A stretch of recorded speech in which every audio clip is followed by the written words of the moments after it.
instance, he may have been a Shaco main earlier on as well. You never really know. Although then to be a pro support after that, that sounds terrible if he was a Shaco support player. Shaco. I mean, that's always been the debate, and I don't really know which one to say. Let's not worry about it, though. Let's dive into the draft here for game number 1 already. We are Rock still on patch 26.2 for play-ins, just to make sure everybody is aware of that. So we're not moving to a new patch today. It'll happen later on. 2 jungle bans towards Gideon here in the Malphite and then the Jarvan. Yeah, and first pick over, yeah, this is the thing that's a little bit interesting, because obviously what we've been seeing is Varus, Jace, and Rumble, the must bans on the second pick side. Right now, we are following that completely, but it does mean that the flexibility is on the side of the team with first pick to ban what they kind of want to. So right now, like you just ban Azir, right? Thing, yeah. If you ban Azir or you ban Orianna, you can do either. But UCal obviously wants to be the Orianna guy. Sure. And then if you do that, then they have to ban Rumble and you get Orianna. And then they have to try to pick a Nocturne away, which is awkward.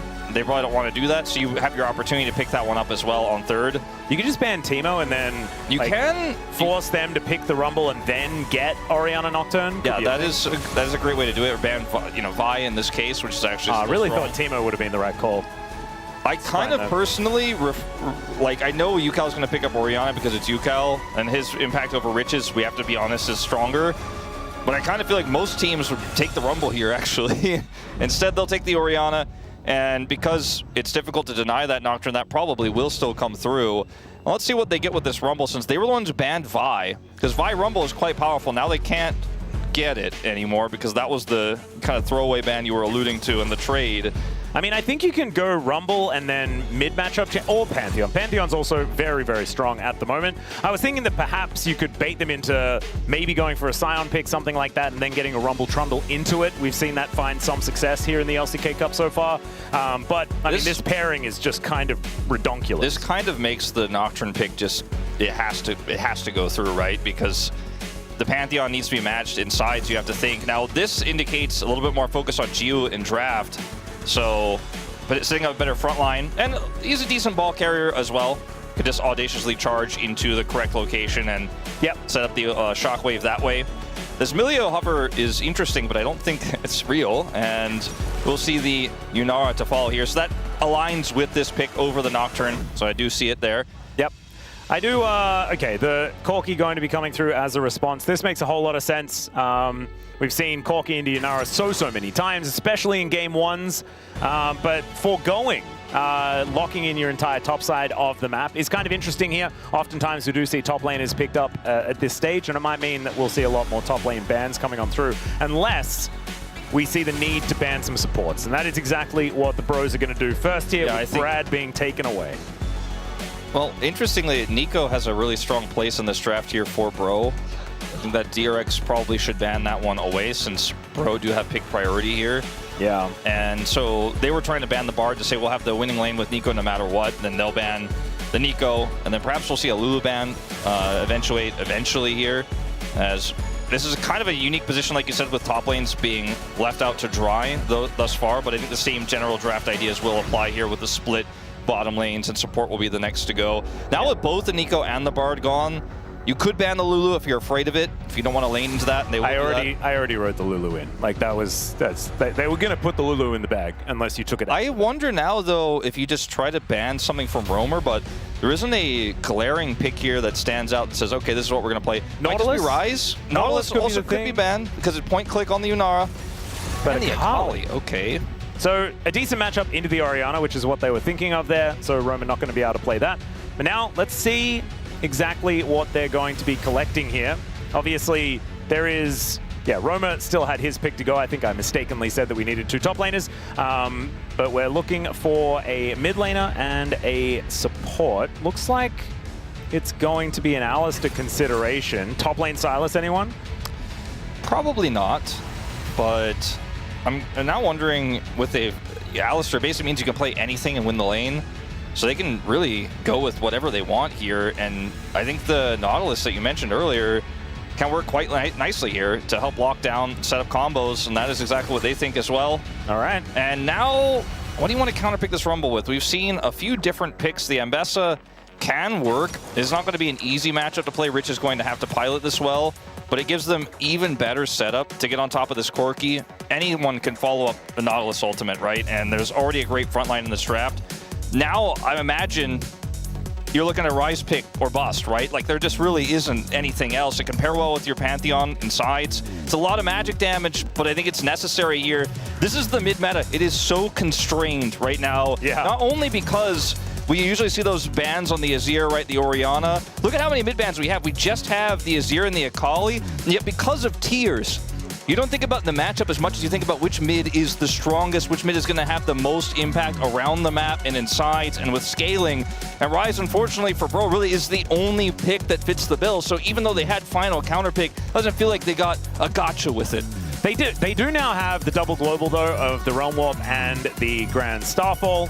So Pantheon Rise, we've seen find a lot of success. T1 especially have been very, very good with making this work. Faker and Ona are really expert at it. Hopefully the bros have been taking some notes as far as that is concerned. But I do really like what DRX have here as far as this draft. It is, they've got enough engage. They have great side lane potential with the Ambessa, and team fighting is kind of crazy with this Orianna and Xin Zhao combination and Yunara there for all that consistent damage.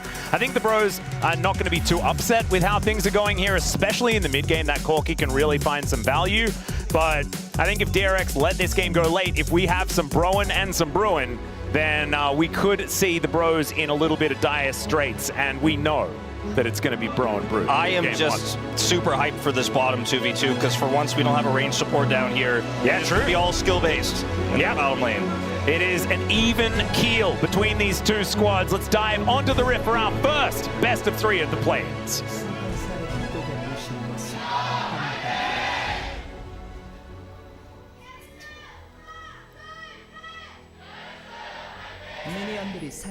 All right, here we are, ladies and gentlemen, onto the riff for game number 1 between Bro and DRX. Last time, it went to all 5 games. As Lawyer Degon pointed out, the bros, if it had have been a best of 3, they would have won. However, they wouldn't have won game 1. So if history is going to repeat itself, DRX needs to win here.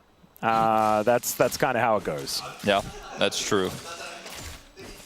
Interesting looking at this mid lane here for just a moment. The bottom lane is so exciting, though, to me, because these two AD carries are very different in how they want to operate, but in some ways very similar in that Corki is going to be able to fight best when he has Gatling gun available. The same with Gio on this Yunara when he has his Q available and stacked up to look for those longer trading patterns. Ooh, what a hook! Very nicely done there from Andil. Gets himself out of the way. But it's not really much of a trade. Still, if you're able to get to the wave, which Gio is able to do, then they're kind of happy with how things are going. So stacks up the Q, feels a little bit better, and does have a few extra minions under his belt. Yeah, feeling Level 1 Alistar, man, just always feels not great. Did go unsealed as well, so isn't going to be very healthy. But he has his ultimate later on. Andil went the same, so they both go for unsealed. Level 2 advantage goes to Gio and Andil off of that really cool hook play, and like you mentioned, Alistar just kind of not having the greatest time in general. And before Corki has level 2, it's very difficult to play. But now he can kind of go into that trading pattern I was talking about a little bit, now that he has it. And so that'll get more interesting down there on the bottom side. But got to make a play like that to abuse the Alistar, and Andil did that. But the resurgence of Andil has been pretty real here this season. And I mean, that was a very basic play there, but it's his proactivity that ends up getting them the lead that you expect. And he's also been roaming around the map a whole lot more than a lot of our other supports, right? Getting very early towards mid and into the jungle to really disrupt. Speaking of disrupting the jungle, Willer is moving over towards Gideon here, who's not exactly the healthiest. He is going to be able to take away his Gromp, but it's running out of patience quickly. He does just get the smite off, so he should be okay. As Willer is not able to find the Wind Becomes Lightning. Roamer doesn't even blink, just keeps pushing mid. Oh, beautiful. That's that solo queue mentality. As Casting is going to light Rich on fire for a while. Works out very nicely here as Roamer's roaming. Yeah, this actually makes a lot of sense because UCal is backing right now. A little bit of extra prio. Want to go put the extra pressure on. Instead, we'll just grab this crab here. We'll be seen by the Phaelite and could try to make a play for double crab, in fact. Could theoretically, because has headed over here before taking his blue buff. Instead, will be going back there, spotted on a ward, as we can see. So I believe Willer will have information that that crab was taken. We'll go for a back and then head towards the bottom side crab, which is now just seen, I'm pretty sure, by DRX. Vision game here, great for DRX. They have vision on this blue buff, and then Ondil with the prio they had on the bottom side grabs Phaelite, control bottom side to make sure that scuttle wasn't, in fact, being taken. Well, would have, I think with the timing of it, he knew it already, but would have spotted it if they didn't have vision. Willer immediately moving towards the top side of the map is kind of insane. Catching casting on a full shove-in, and it might mean that he and Rich could be able to get something done. He is kind of happy feeding right now, though. Will be heading towards that bottom side. Doesn't have any CC yet without his ultimate, so I don't know if there's really a play they can make here, unfortunately, just yet. Yeah, just going to be heading towards that crab now, but certainly wasting a bit of time in comparison to what Gideon's been doing. Yeah, it's down, crab, range one. Grabs the respawn of this Krug camp. We'll be able to head over towards these Raptors now. Wasn't actually able to go over and check the Rift Scuttler, so wasn't able to get that double scuttle that he could have theoretically done. As Rich dances around once again. He's only down by about 5 CS and will be able to go back now, teleport back in, and should be healthy and happy here on this Ambassador towards the top side, getting towards that quick Eclipse as fast as possible. As so far, it's just Bros winning out a little bit here. We can see they've got advantages in both solo lanes and the jungle as far as that money is concerned. Bit extra farming speed here for Gideon and being able to get to his camps a little bit faster than Willer has been able to. Yeah, just really didn't waste any time and wasn't interrupted by Willer, who spent even more time going over there to try to do so. So feeling really nice about his pacing currently. As in this mid lane, very small lead for Roamer. And he was able to maintain that advantage, so the fact that he's missing teleport really doesn't hurt him at all with home guards in this meta. So he's just happy to go back, grab some additional items, has his shoes now, which feels good. Yep, Plate gonna go down here towards casting on the top side of the map. He's ahead by about a wave on the Rumble. And despite Namgung, you know, obviously being Alistair, which was a choice they made, right? So that naturally the bottom lane gets a little bit tough early, but they've stabilized well. A lot of the bro games, we see an incident, right, in the 2v2 at some point where there's a misplay or an overextension. See right now getting a little bit annoyed by the minions here in the freeze, but nothing too crazy. Maybe a caster curse. That's a level 5 Namgung though. He's not necessarily the most healthiest. Jiu getting a lot of damage down. Heals coming on through. As we do get the full zoom out, there's the Realm Warp to bring Roamer in. Flash out from Andil as Rune Prison does come in, but it's not enough to lock down the kill onto Jiu, but they will get both summoners out of this Nautilus. I think really good communication on the DRX side. Yukal's also going to get a plate on this, on the defense here. Sure, Andil loses his flash, but I think this actually feels pretty good for them. Good reaction to the roam that Roamer was trying to set up. Yep. True to his name here, as we'll see the TP back from Andil with his Unsealed Spellbook, and they can control Dragon off of this. Ends up being a huge win for DRX, despite Andil using his flash there. And they read the play well. When Namgung went in, they were like, I'm not going to be confused by this. I'm actually going to realize that, in fact, the Rise is coming, and Yukal probably did communicate that to them as well. And they handled it very, very well, and it should lead to first Dragon. Unless, oh, okay, Gideon not able to get over the wall, decided not to flash in, which is what he would have had to do, unless someone got in range. As Teddy is possibly in an uncomfortable spot, as Roamer's getting on down here, and we're going to get thrown away as Teddy able to Valkyrie himself to safety. The slows do come through, and the anchor goes entirely wide, but it's 2 kills for Gio immediately, and Willer has the Crescent Guard. Roamer nowhere to go, and it's doubles upon doubles here for DRX. And some top laners fighting in the top lane, but man, that was pretty red side favored. Yeah, it looked maybe initially like they had overextended onto Teddy, but Gio goes burr. And like initially here, it looks like, okay, this didn't quite work out. Andil tries to get on top of Teddy, gets knocked up by Namgung, and Teddy's super safe, right? And then they hard commit. Andil goes incredibly low, and Teddy's like, all right, cool, I got the kill. But then everybody else is still just trying to brawl in here, and the follow-up is actually insane, and Gio just cannot be touched by anyone. The Shockwave playing a huge role here in this fight alongside the ulting Xin Zhao. And that's the kind of skirmish you don't want to take when your 80 carry is on the back foot. No, definitely not. And especially not when the enemy 80 carry is a Yunara who is now 2-0-2. Jiu is having a very good time. And this is a guy that, you know, we have been critical of in the past, but this year certainly looking like a bit of a step up. You know, going back to those Nongshim days where he was that hyper carry for the team. Well, I was just watching Teddy in that fight being like, wow, I mean, Teddy is really quite a veteran, you know? He played it well, but the rest of the team just kind of sent it. And once you're that deep in, you can't really, you have to fight your way out, right? So they did not win that fight. No. The tools that DRX have in a skirmish, Bro kind of misreading, I think, their power level at that moment. And now we've got a Cull that's going to cash in here for Geo as well. One very cool thing that you can see towards the top of your screen is quest completion timers, kind of. You can see how fast they're ticking up. This was like part of our feedback that we put in, Wolf. Yeah. And they did it. They're listening. It's just, it's so beautiful. But you can see that DRX a little bit further along, especially in that mid lane. It's going to take Roma a little bit of extra time. We were talking about it, and like at the beginning of the year, we were like, are they going to add an extra bar like next to XP and mana and stuff? But that's so cluttered. But this is actually quite minimalist, and gets the job done. I'm really impressed with it. Yeah, I don't think it takes anything away from what we had before. No. It only adds. Exactly. And that's all you want. Okay. Beautiful. It doesn't cover anything. That's how you make a good UI right there. Yep. That's what we do here at the LCK. Yep. We might be a little biased, but I don't care because it's good. And I think everyone can objectively understand that. Yes, objectively. Yes, objectively. Okay, speaking of objectively, we're looking for our next one of those. 2 minutes on the Drake and 5.5 on Rift Herald.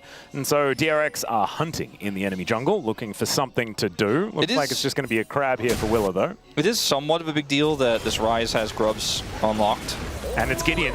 All right, public execution here from Rich. Looked a little bit more defensive, but that's a lot of extra damage as the Hex Drinker shield coming in clutch. Does mean that his Eclipse is going to be a little bit late, and casting misses a cannon. Yeah, does that even really equate to a win for casting, as Rich does have his teleport coming back online like right now? I don't even think he necessarily needs it, but I mean, he has a 20 CS advantage. Yeah, it's the advantage he had before feels great. The one he got from that exchange, not as good. It looks like Rich will just dash his way back over as quickly as he can and won't use the teleport, but will lose a few minions there on the top side. Rumble, very powerful. We talked about it in the draft.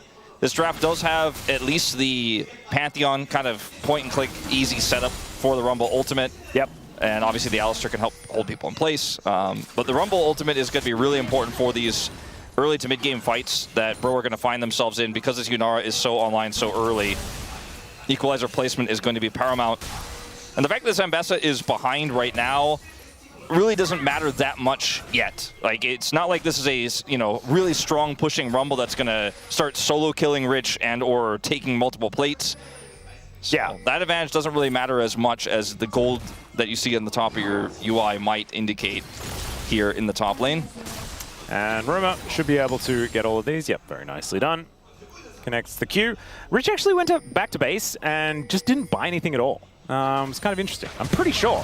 I thought he already had the pickaxe. I think you're right. Just goes back and then wanders back towards the top lane. Hasn't actually augmented that build any further. Sometimes when you go for the Hex Drinker, you're like, your build is kind of hampered by it, and you don't have enough money for the next breakpoint of any component, and you're just like, oh, this is horrible. Yeah, I was expecting, like, you could just go double longswords or something. But Rich, instead, is going to use his passive in order to get himself a shield, and will be able to just farm up these minions. I don't think he's going to be winning any all-ins or anything like that, so it's not really end of the world. Anyway, I mean, the bottom side of the map's where it's really at, right? Like, you know, the top side, great advantage for casting and all that. DRX, like, cool, we're going to take another objective here as we keep having that bottom side prio. Oh. Hook going to come on through, but now we've got the Unbreakable Will for Namgung. We'll see when he actually decides to press that button as he's going down very, very low. Andil now looking for the angle as in comes Gideon. Namgung is just dead, though. That's another kill over to Geo, and now the Shockwave has to be flashed, but the flash hook from Andil comes in, and Yukal will be able to lock him down. The first kill for the Orianna as casting.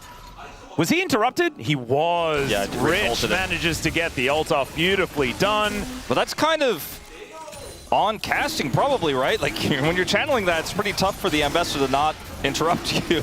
Yeah, we'll have to see how it actually happens. Oh, he was on a ward. Okay, this is forgivable for sure. Max Range comes in and says no. And also, because he's so much larger than Rich at this point, maybe he thought if Rich goes for the interrupt, he could win in an all-in, but he did not. Well, I mean, he got the flash out of Rich. Actually, Rich sacrificing a lot to making sure that he doesn't die. This was just, I think, again, a miscalculation. Geo has Kraken Slayer in this fight. Ando with a beautiful flash hook here. Gorgeous. Really great reaction there. Just knows exactly that he has the range for that. But now it's another kill for Geo. He has 3. And Triforce is put together now for Teddy, but it was not at that moment. And It's a pretty big gap. Now there's a full item lead, by the way, with the Fiend Hunter Bolt's that is completion. Obscene, because his Cull just cashed in at the same time. You can see he's sitting on that cloth armor, so going for some steel caps as well. But 2 items, like the only equivalent second item here for Teddy is attempting to be just a half-stacked tier. That is so sad.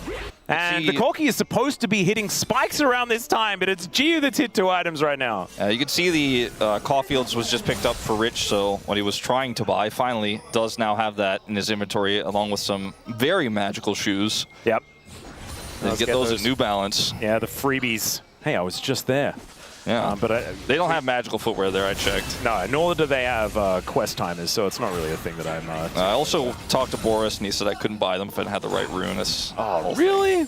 He says he only gets them out for free if you have the... I don't think that that's a great business choice if you make a product and people aren't allowed to... I think he's like in cahoots with the people who do the masteries. I think there's some sort of deal going on there. Makes sense. Yukao going to strip this top lane of all of its crystalline overgrowth. Will grab himself a bit of plate gold. By a bit, I mean quite a lot. 4.1k. That is a massive lead. Yeah, it's pretty big because they kind of gifted him these advantages, and I'm not even trying to throw shade on Gio. It's not like he made some sick outplays in lane. He just was gifted team fights where he's like, okay, they can't hurt me, and I will kill them. He did walk at them and do auto attacks. He's now just the benefactor of all this. Let's see how well he plays with the lead he has, because now he has a pretty huge amount of agency in this game.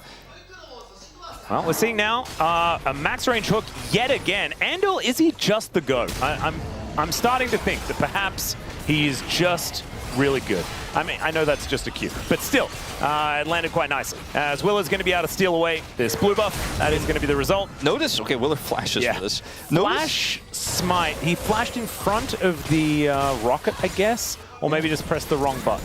Maybe pressed the wrong button. I think it looked more like the wrong button because he also pressed smite. But I mean, notice the starvation of Gideon in this game. He's a level and a half down, but effectively 2 levels down. Yeah. 9 to 11 because so much of his jungle's been taken.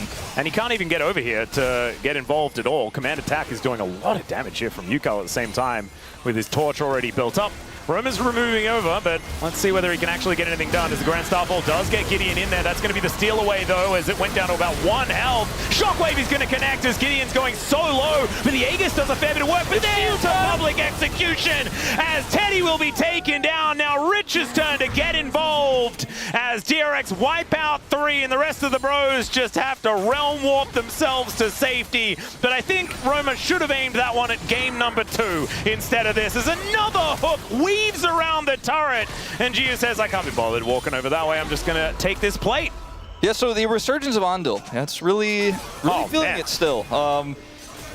This was such a desperate attempt for a contest. It almost feels like Bro are already thinking about game 2. This is Herald, right? But Gideon ults in to not get the secure, puts himself in shockwave range. Namgu is going in by himself. Look at Rich on the flank, as well as Gio, who's untouched, right? Luckily for them, there was no way to stop this realm warp. Roamer gets out.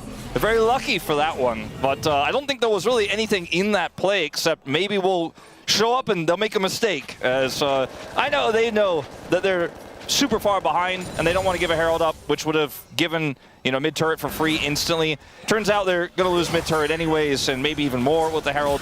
But I think that was kind of the last-ditch effort for Bro, given this extremely warped game state with the Yunara, and now like even Rich is ahead. Yeah, you say that, Wolf, but if there's one thing I know about the bros, is that it ain't Brova while I'm breathing. Okay? Yeah, well, I guess, yeah, maybe that's true, I suppose. Some have said that. It might still end up in a loss. However, Nexus is alive, so we cannot count them out just yet. It's Rich, even winning his top lane matchup now. Bolt's coming back. Yeah, let's see whether Carson can make something happen here as the public execution does nothing. The equalizer does less. And if an R button is pressed in the top lane, you must also press your R button. These are the rules, and they obey. I guess he just thought Rich wasn't going to miss. I don't know. Well, I mean, he definitely missed, and then he thought about it for a second, and then threw his ultimate. It was very weird. It's like he just kind of reacted there or something. But either way, nobody dies except this turret, but he's not really alive, is he? I mean, we had this debate once. I'm not going to get into it again. But yeah, we should not do that. As Rich, okay, right? He's got flash. He's going to flash out of the way of the flash pole, and he will keep himself alive. That is Soul Point going over to DRX. The Bros at least got 1 kill, so they've denied a perfect game. They also got some grubs. They got some grubs. Gideon does like that. He does like that. Doesn't necessarily matter as much if they can't hit the turrets, though. Yeah. I mean, it does give a little bit of golden experience. And as we pointed out, you know, last year, like the first one, always great to get, stuff like that. I think he got all 3. He doesn't have a lot of money, so it's good that he got the grubs because he is 2,400 gold behind. And if they didn't get the grubs, then they would have only gotten 1 kill this entire game, as far as the things that they can talk about and their achievements. So that has doubled the amount of things that they've achieved in this game. That's certainly true. Now they're scaling as well. Oh, true. Romer? All right, Romer is going to try and put Rich in prison, but he may publicly execute him in 1 second's time. Rich now going making his way down. Yeah, Rich this time I think will get pulverized to death as they're looking to double their amount of kills. Public execution is going to be used for fun here as Rich will be taken out. Overloading here on the bottom side of the map as the Bros doesn't have TP. Like, I think they should be able to get out just fine as long as they don't greed super hard here. If they greed a little bit more, they're all dead. Well, we'll just have to see because, of course, with Rich dead and no teleport, then it should be a man advantage here for the Bros. And so they are just going to be able to wander their way out. And everyone is going to be safe. All 5 members here towards this bottom side. Decent way to find something is now I'm going looking for an angle. They do look to turn it. There's a Grand Starfall as UCal is going to be the target here for Gideon, but he's down so low. Equalizer is great here from Casting, but the Shockwave's even better. And down goes the Pantheon. Teddy having to get out of the way of Willa now. Wind becomes lightning, goes white, but Andil always finds the hooks, and he flashes in to sacrifice himself, but take down all of the Bros. That's going to be the ace, and DRX, they woke up on the right side of the bed this morning. I mean, this whole game for Bro has just been trying to force fights that they have no right to, and I think they just kind of eventually got, they were like looking at me through the 4th wall being like, Wolf, there are no good fights for us this game. We just have to try. I don't know if you're familiar with this old Cops meme of this guy who's in handcuffs. And Alice and I talk about this meme all the time. You can't break these cuffs. Yeah, you can't break these cuffs. And like, Bro are basically like, I can break these cuffs. If you're not familiar with the meme, go YouTube it right now because there's nothing else to see in this game. It's very funny. But this is basically Bro trying to break the cuffs right now. And she was like, you mentioned the man advantage. She was like, I'm worth 3 men right now, actually. Yeah. And Teddy is hitting a Xin Zhao that's also hitting him. And so there isn't really a whole lot in this one. Let's see what happened to Gideon in the Gideon replay. has exited the video game for the next 30 seconds. That's what just happened. I was promised I could farm later. They said I could farm later. They didn't let me farm for the first 20 minutes. Yeah, later is game 2. He will be able to farm then. All right, there's pulverize onto Jiu. That would have been great 20 minutes ago. Unfortunately, it is not that case. And this is certainly feeling like a kind of gap everywhere outside of the laning phase for Casting.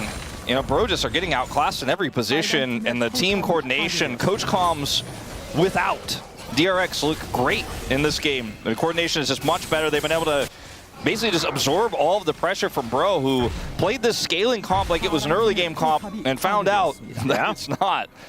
Well, Rich looking for a little bit of an angle here to publicly execute Roma, as Andil's just going to get a flash with that hook. Gideon down to 50% as Namgung just cannot make it towards his teammate. Shockwave connects onto Roma. That's the priority target they're looking for, as Rich is able to help take him down. And now Casting going to avoid that hook very nicely, but there's the Arc of Ruin, and they will all disintegrate under this inner turret. Jiu happily tanks that one up, has a big old shield as well, and it is only Teddy left standing. Yep, that's kind of been a lot of these fights, except Teddy dies in the end of the fight. He just didn't show up for this one. Yeah, this is just Gideon trying to get his blue buff with no vision.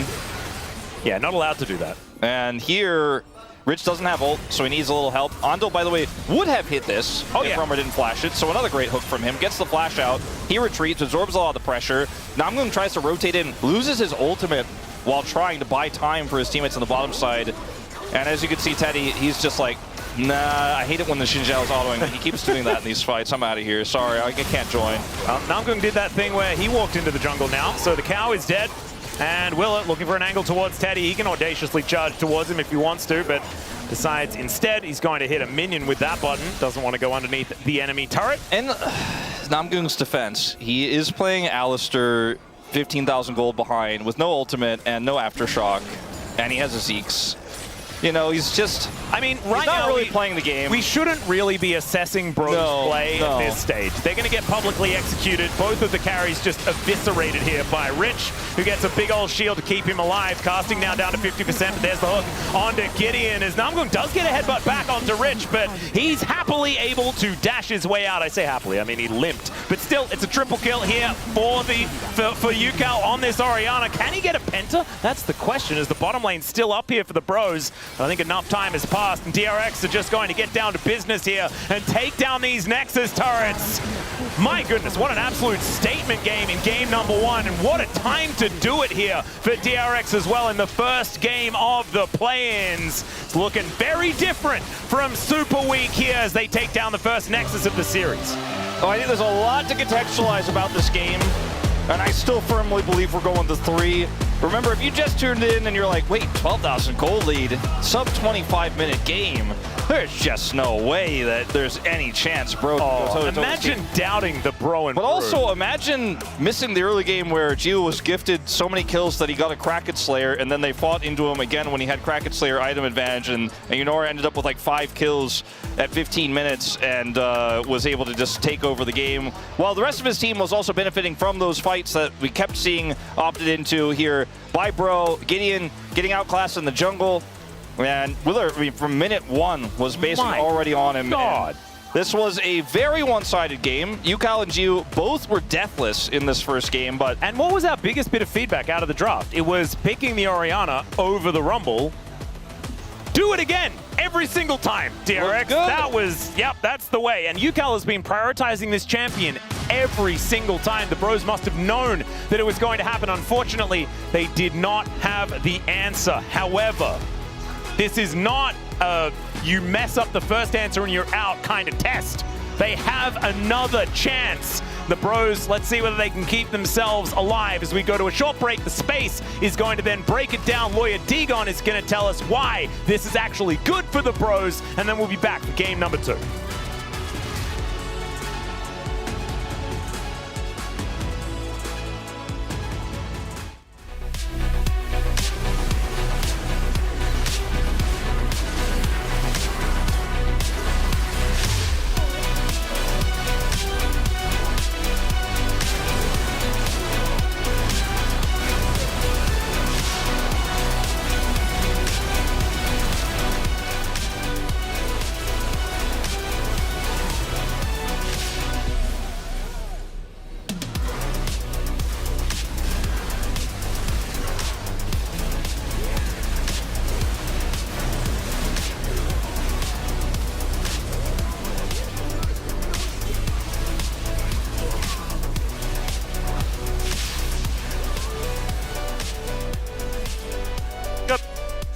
야, 쉣. 거기 재밌어 보인다. 여기 좀 재밌긴 해. 화재 도플. 나도 가고 싶은데. 죽여. 괜찮으려냐? 안 괜찮은 것 같아. 살려줘. 솔라를 주긴 했어요. 뺐다. 뭐 타요? 괜찮아요. 그래 마냐? 끝내. 야, 나 공도 있어. 그냥 하면 할게. 돼. 그렇게 대리 잘 없고. 끌었네. 그냥 왔어 얘네. 나 한번 살 수 있어. 그냥 끝내면 돼. 한파잘 하자. 야, 잡을래? 왔어. 잡아줘야 될 것 같은데? 왔어.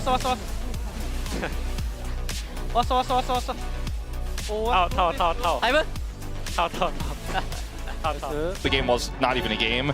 We can't even criticize it. The second set of kills was when they tied the other hand behind their back, exactly. and then they had no hands. So I do think that this series still has legs. I think Bro will not make those choices again, and we won't be playing with S-tier picks on both sides here, since all of those are fearlessly banned now. So if you're a Bro fan, especially with your backs against the wall here, potentially your last game that you'll play until April, if you lose it, I think there's still hope. I think they absolutely can bring us to 3. I think this series is going to be volatile. That game 1 was a great example of how that volatility can steamroll a sub 25-minute game. Yep, and we do have first pick over to DRX once again. This time, though, they will be on our blue side as they ban away the cannon. That's an interesting choice here. It's kind of Rich is like, is this like first pick Renekton territory? Not, that would be crazy. Telegraphing that they probably want to do something like that, right? Yeah. I do find it surprising that Bro went for second pick and counter pick, considering that they just kind of messed up how they used that last game and ended up with the Rise pick there at the end. Oh god, it is Renekton first pick. Unless they get the Azir, which is probably going to be banned here. Is their plan to get a Renekton ban so they can get Azir? I mean, maybe. Like, if you don't take away either, like it's just going to be not a great time anyway. I think there are plenty of picks that you can pick into Renekton and not necessarily completely hate yourself, but I don't know, man. It's really telegraphing that they want to play a Crocodile, but I think the Pigeon is still banned here. I think they still ban. I think so too. I think if you fall into this oh, never mind. They fell for the bait. This is unreal to me. If this is I actually think Azir is better than 3 bans or 2 bans here to protect a Renekton. Yeah, and the thing that's ridiculous about it is that instead of banning Renekton, you could have just banned something else that's not Azir to see whether you could get the Renekton after these 2 champions were banned. Yeah, I think this was an error of judgment. Now we're going to see if that Akali ban from game 1 has any weight behind it. If Roamer can play Akali here, maybe it's an old classic counter pick, or even maybe a Sylas, although the Alistar is gone. Yeah. Maybe they have a plan and they wanted them to get the Alistar or the Azir all along. Well, the Vi is pretty powerful. We've seen this one banned away a lot of times here in the LCK Cup thus far. Starts to feel like it might be an Ahri pick here with this angling of the Vi. It doesn't have to be, but as one of the strongest synergies with Vi in the pool. Could also be Taliyah. Yeah, Taliyah does pair with the Azir relatively well. I don't feel good about a Taliyah pick right now for either of these teams, to be honest. And it looks like casting also doesn't. Facial expression there, I'm not sure. Yeah, it's like, I'm not really looking forward to, you know, scrimming for forever until April. That just doesn't sound very fun. But that might be the case here, as Taliyah hasn't necessarily been performing all that well. Still, the Bros, they might be able to, you know, make it work. And we should stop doubting them, as Jarvan is very strong at the moment. That one is going to be the lock-in here for DRX. Gwen alongside it, blind, but there's no Gnar, no cannon. Yeah, some of those great answers for the Renekton are also great into the Gwen. Ooh, like casting is definitely prepared to play Aurora top here, and he will lock that in. And I do think the damage profile means very little in a draft like this. The fact that you have both AP soul laners won't really matter. Yep. I mean, it's the same on both sides, so not a huge deal. But let's see what bottom lanes are going to be taken away here, as they are all we need to fill now. I'm mostly concerned about if DRX get a scaling pick here, because their macro is better, and they have 2 great side laning champions. Aurora can also be a strong side laning champion if given a lead, and Taliyah can help you know, side lanes with her ultimate, but if you just go, we're going to scale also, I just don't know if their team is equipped well enough to actually play that macro out. Yeah. And I'd rather see a winning bottom lane of some kind here for Bro. Instead, you know, luckily for them, they don't have the Alistar at least to default lose the lane. Yeah, there's some things that you could do. You could do the lock Kalista and then get a Renata the next time around, because there's not a whole lot of pairings with Renata at the moment outside of Kalista. That could be one of the options. Sivir is going to be taken away here, keeping up that gold theme for our last couple of bans. Renata does feel really good into the Gwen. The problem is, if DRX has an Ashe Seraphine, they do just kind of crush a Kalista lane regardless of whether you have a Renata or not. So I don't know whether they are necessarily feeling like they could play it, but we have seen that lane work very, very well here in the LCK. As Poppy taken away. That is often a Gideon-aimed ban, but with the Vi already locked in, that is going to be taken away from that does kind of feel like a...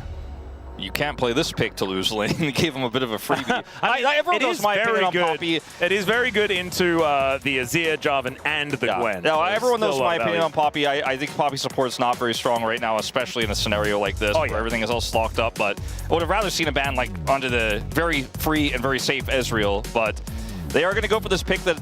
Okay. Oh, God. They swap it at the last second. I was like... Oh, swap it back. Okay, so the Azir and the Gwen, strong side lane champions. The Aurora can be as well, right? But opting for the Ezreal at least gives you a 2-item spike, so you don't have to get to the Supreme late game. But they may just be angling for Namgung's Karma again here, Atlas, to win this laning phase. Instead of going for Lucian to try to kind of finesse win the laning phase, I think they might just be pressing mantra Qs to get through that one. But I don't know if that really empowers the rest of this composition's pick potential. And this is one of those scenarios when it's really easy to just kind of position well, and the only real ultimate you're super worried about is the Vi one. I think the Xayah actually gets a lot of value. The Rakan is also available here. This is a lot of scaling, though, Wolf, here on the DRX side. The Bros should be able to find some decent mid-game advantages with a draft like this, especially with Namgung's Karma coming in. And Ezreal Karma has been a trap across the world for the last couple of weeks. Namgung actually thinking about doing the Lehen special here, as he does lock in the Elise. Okay. I would have loved the Leona here because great into Rakan. Also really works incredibly well with the Talia the Vi. Setup there is so strong. It also becomes really a strong front line in this composition that doesn't have otherwise one here when it's going toe-to-toe with the Gwen, the Jarvan engages. But the Elise should be able to generate some advantages and also works as the same type of pick. It doesn't have a solar flare, but the Cocoon can certainly work in a similar fashion. I just think that if Bro are not massively ahead when we crest the mid game here and Teddy is firing on all cylinders, getting his 2-item spike, then this is going to be a tough one to pilot. But sometimes in our play-ins and under teams, win lane, win game. Yeah. And this draft, unlike game number 1, very clearly is about winning the lane. And even the Karma they highlighted, we talked about the weaknesses of it, would have also guaranteed winning the lane. I think they knew the assignment. And on the DRX side, they're saying our macro's better. We're going to scale. We're going to win this one in a very different fashion than we did in game 1. And similarly, though, to game 1, if you mess up one of those early skirmishes and suddenly the Xayah has 3 kills, or Yukal gets accelerated on this Azir and is too much of a menace in side lane, same if you mess up a gank on Rich and he gets ahead, you just lose. Like, there is no coming back. Yeah, I think that, yeah, if DRX can make it through the mid-game, it should be in the bag, but the Bros might be able to take it before then. Let's see what happens here as we dive into the Rift for game 2.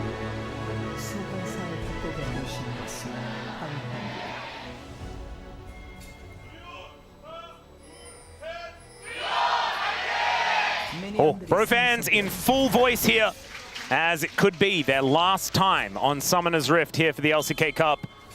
DRX with match point to keep themselves alive here in the play-ins. They will have an extra shot, right? It's this first round of play-ins that isn't double elimination. Everything after that, you do get to lose the match and stay alive.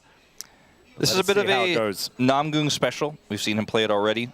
Yep. Does enjoy this pick, so maybe that's ultimately the reason why he picked it over the others. Because even his Karma game, which it's difficult to show skill expression on Karma, like he didn't look like he was amazing at it, as the desk pointed out in the pre-show earlier.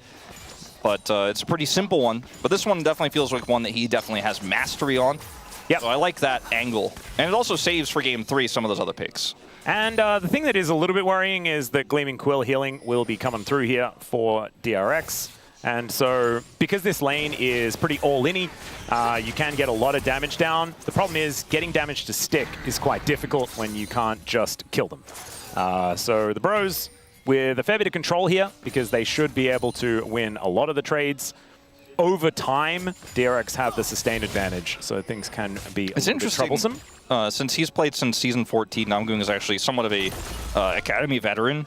He has only played both of his Elise games this season of the LCK Cup, has not played any other professional matches of it in his career, so still looks very good on the pick.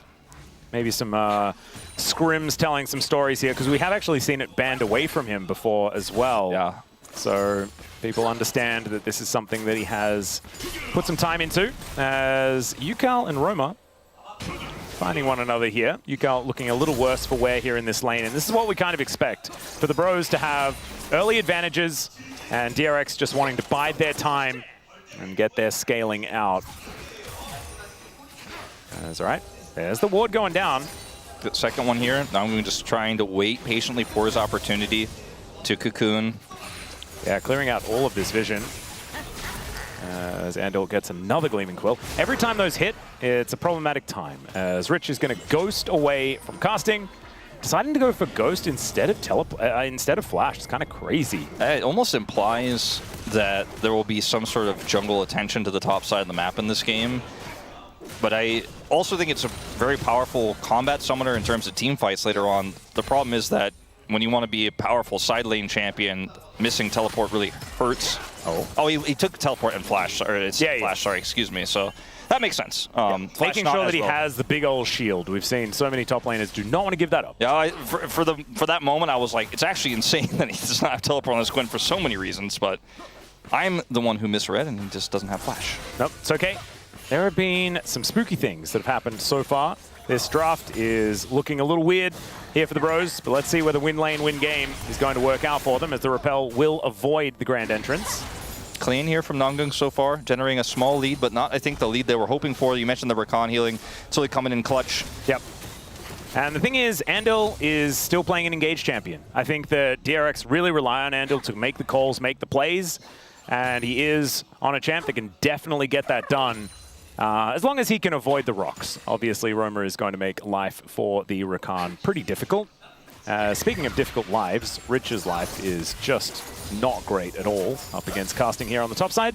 As Jiu will be able to get... Oh, there's the flash in from Namgung. Does go up into the sky, uses the minions to taxi his way out, but gets the hurts. barrier out of Jiu. I mean, after having a game like that in game one, you know, you're such a young player. It's your first time really on this stage. I hasn't even played LCK yet, right? It's just LCK Cup, but you're trying to generate this lead, but you're like, I can't let them back here. I can't just let them, you know, coast and get through this scaling draft. I want to make a flash play, but you whiff it, and it's, again, tough to hit this champion, but he does miss, and so now is down both summoners.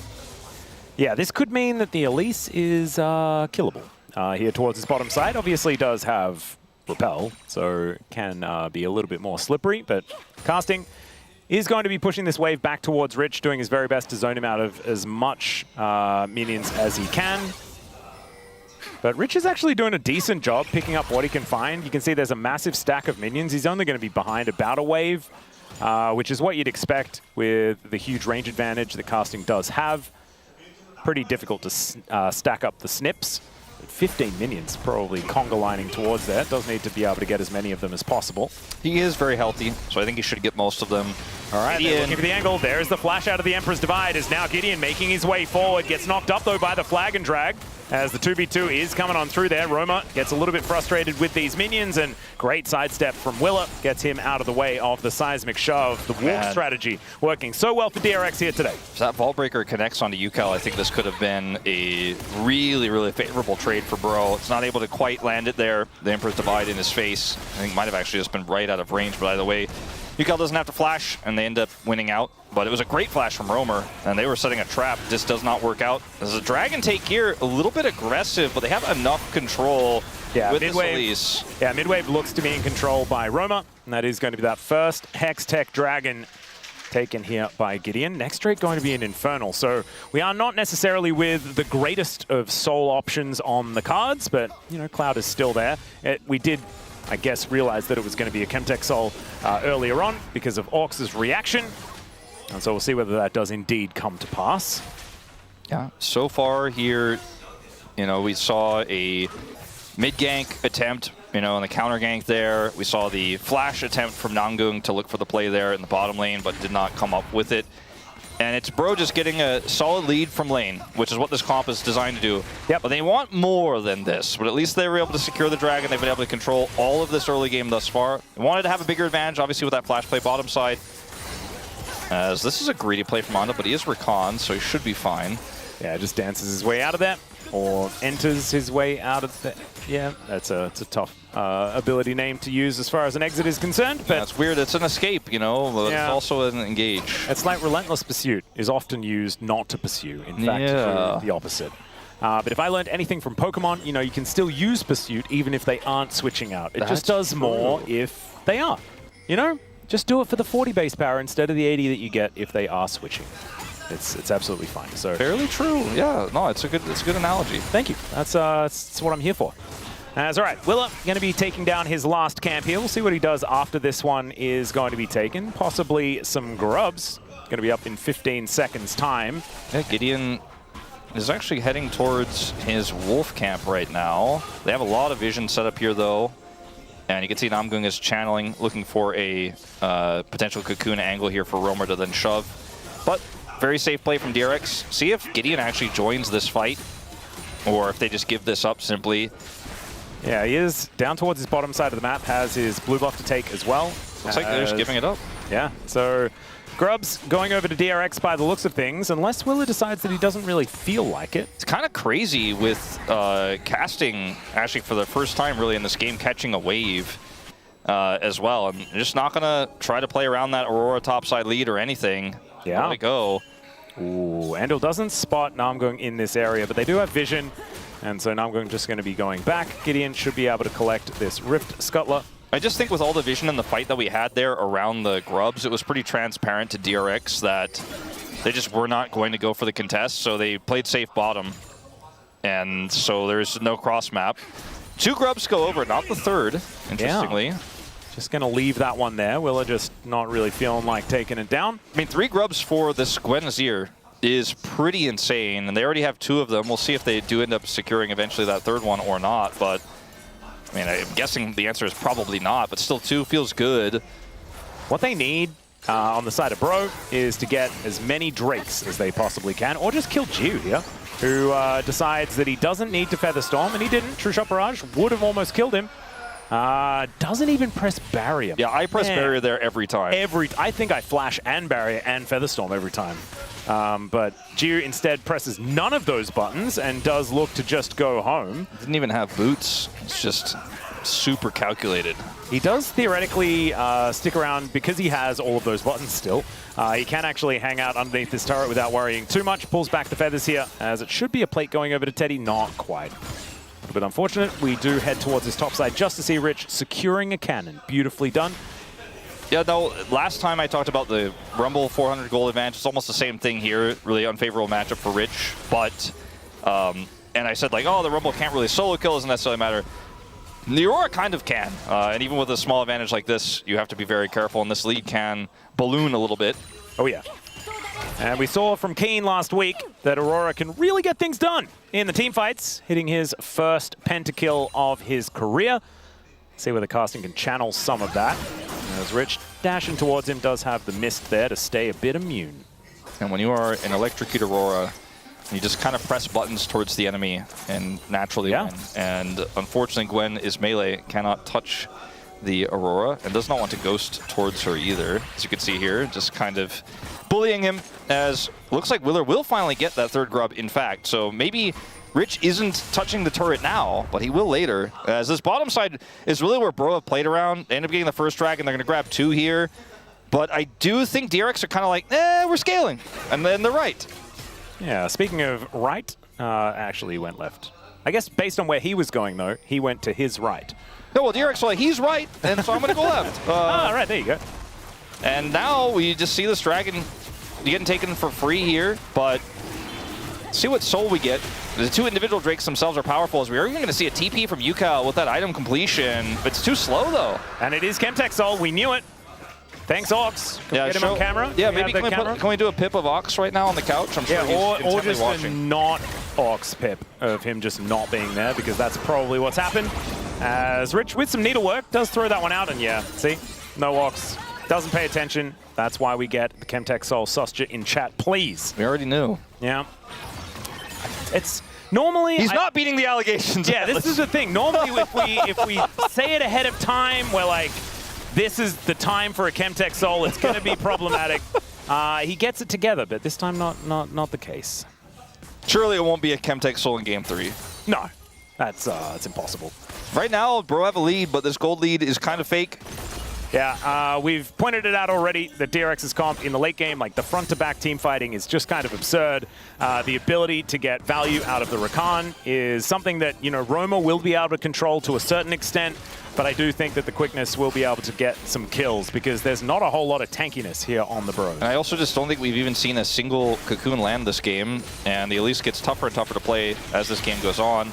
Wow. Not playing into a strong engage support or anything like that, so it's not like if he loses map control, he's just going to be fodder like Elise often is, but he'll still kind of be fodder. Yeah. He runs into Jarvan, he's not going to like it. Well, he's going to get engaged on here and almost, yeah, he just dies. Everybody is First fodder, blood yeah, goes over to G. Sorry, Well, no, I'm going to caster curses work on anybody, okay? Can you believe that Chronically used to say that caster curses weren't real? Yeah, I mean, after Like, we've got so much proof. I mean, literally the Kimtech, so I don't... Yeah, look. I was like him once. You know, I was like, this is BS, this isn't real, there's no way. But I cast 2 years of LCK and I was like, you know what? Yeah. I'm a believer. I'm also a born-again cursor. All right, there's a seismic shove onto Willow. Works out quite nicely, but into the backline goes Yukal. They will be able to take down the Jarvan first as Mega Cone to get Roma to the enemy side of things. Flash out from Yukal, and he just zaps him with his little staff to take down his opposite number. A 1-for-1 in the jungle, but the bros are at least on the board. Yeah, it could have gone worse. Yeah. Could have gone better for Romer, but... There's another grand entrance connecting onto Namgung, but man, he's so squishy. It's kind of terrifying. Yeah, he does boom boom damage. He does a little electrocution, but he does not have a lot of health or defensive itemization in him at all with the Hextech Alternator. Yeah, there's a ward here, which is why Namgung was going over to check for that, but he just dies. Forgot how how squishy he is, let's say, in this case, not tanky. Even though Willer ends up getting hit by the rocks here, it's a decent little setup.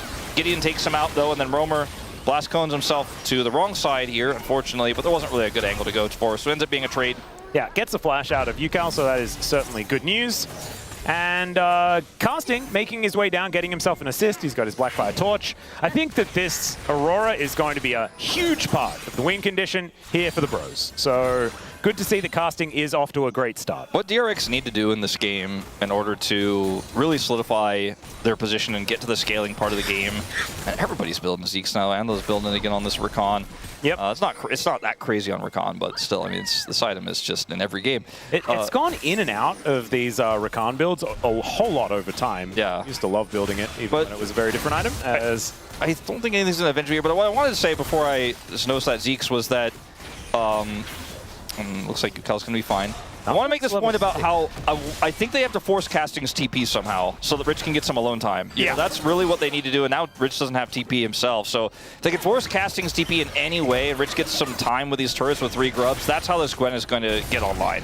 I mean, he does have his Riftmaker done now. I think at 2 items, Rich, every time Ghost is up, just runs at Casting, and Casting will not be able to do too much about it. So that might be an angle here.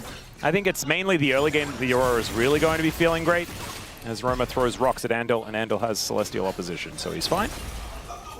And Jiu is just slowly but surely building an advantage.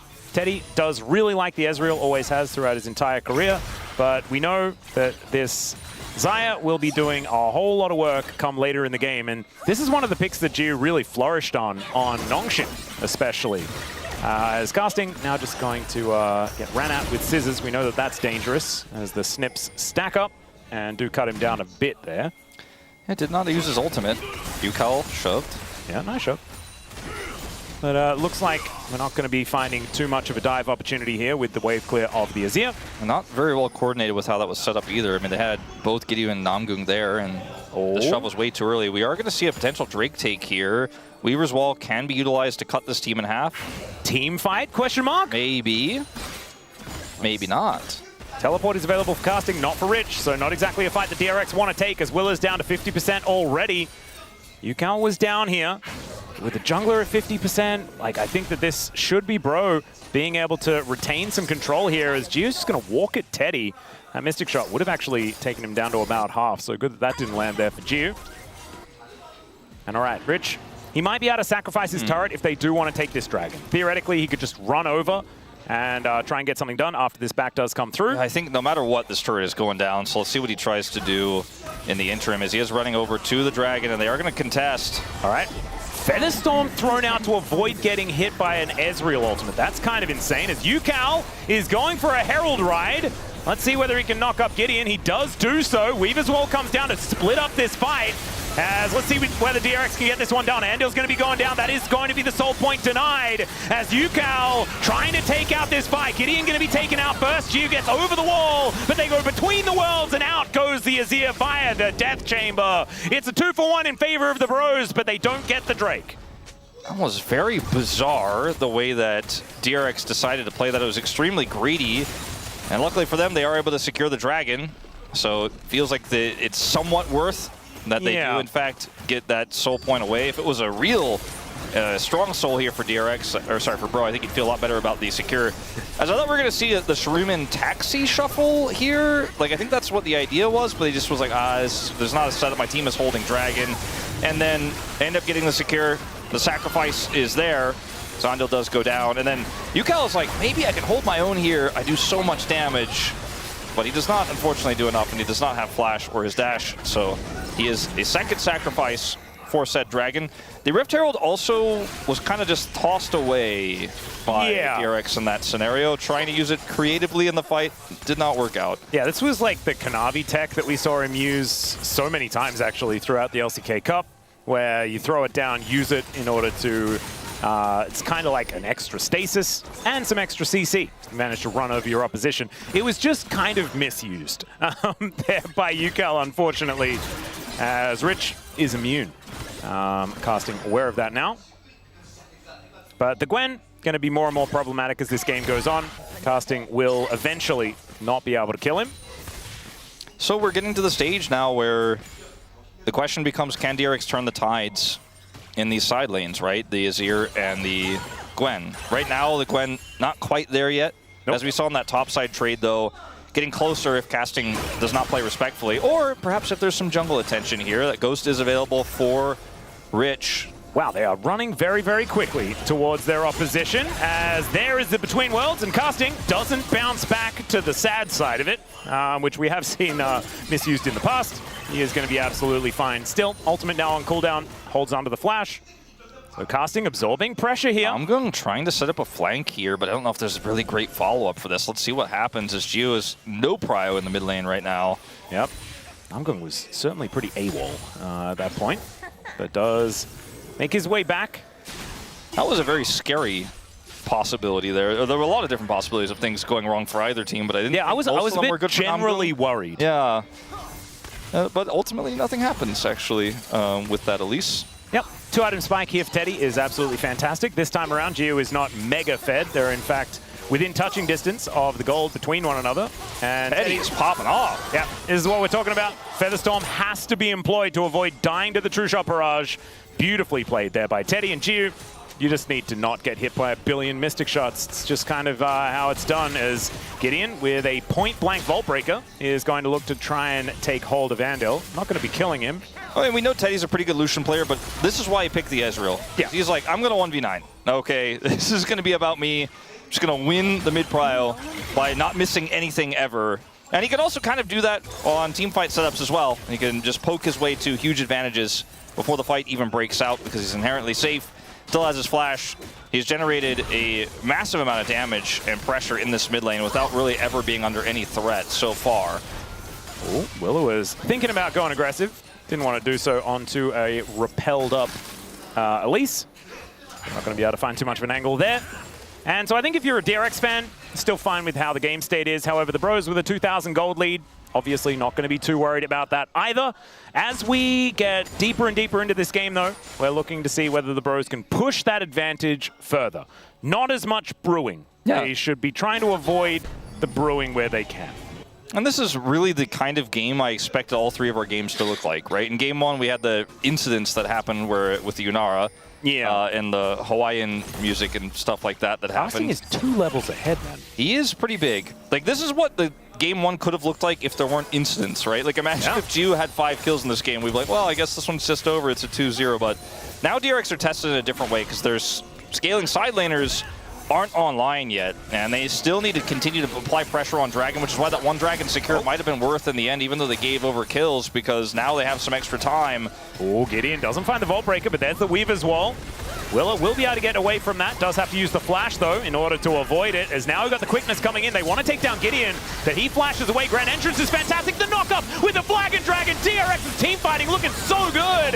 UCal eats all of the rocks, though, and now Casting makes his way forward, trying to do his best Keen impression, but he gets knocked up by the Grand Entrance. DRX are limping in this fight as the Feather Storm tries to keep Gio alive, and there is the Feather recall. Teddy tries to go ballistic, and he does so. Picks up the double true shot barrage. Doesn't take down Rich as he manages to be immune, and Teddy just mystic shots the Jarvan instead of dying in the fight. And DRX, I mean, any of these Qs they connect, Teddy could get a pentakill. He decides not to push his luck, but he may have just saved the game for the bros. Yeah, I think he may have made UCal jump out of his chair a little bit with that last Q, stopped his recall when they wasn't in range. You just never know when that Q goes over the wall.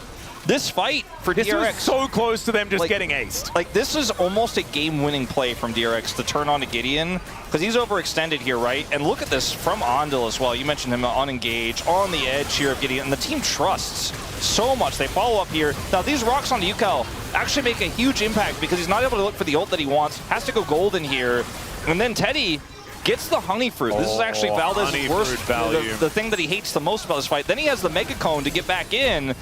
And I think the way he plays is incredible, but I have a bone to pick with this Jarvan re-engage here. Don't go back into the queue. Yeah. He's aiming for the Azir as well. You know? Maybe just expected him not to have... I know, that's not going to be anything. Just, unfortunately, Teddy...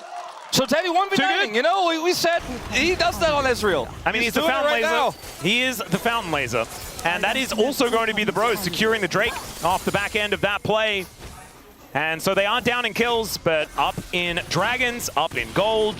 Feeling fantastic. 3 turrets to 1 as well. This is exactly the position you need to be. And this breaking open the map, making sure that this... I mean, it's largely a pick composition, right? Yeah. It works very, very well in single target pick. And the bros, the darker they can make this map, the better it is.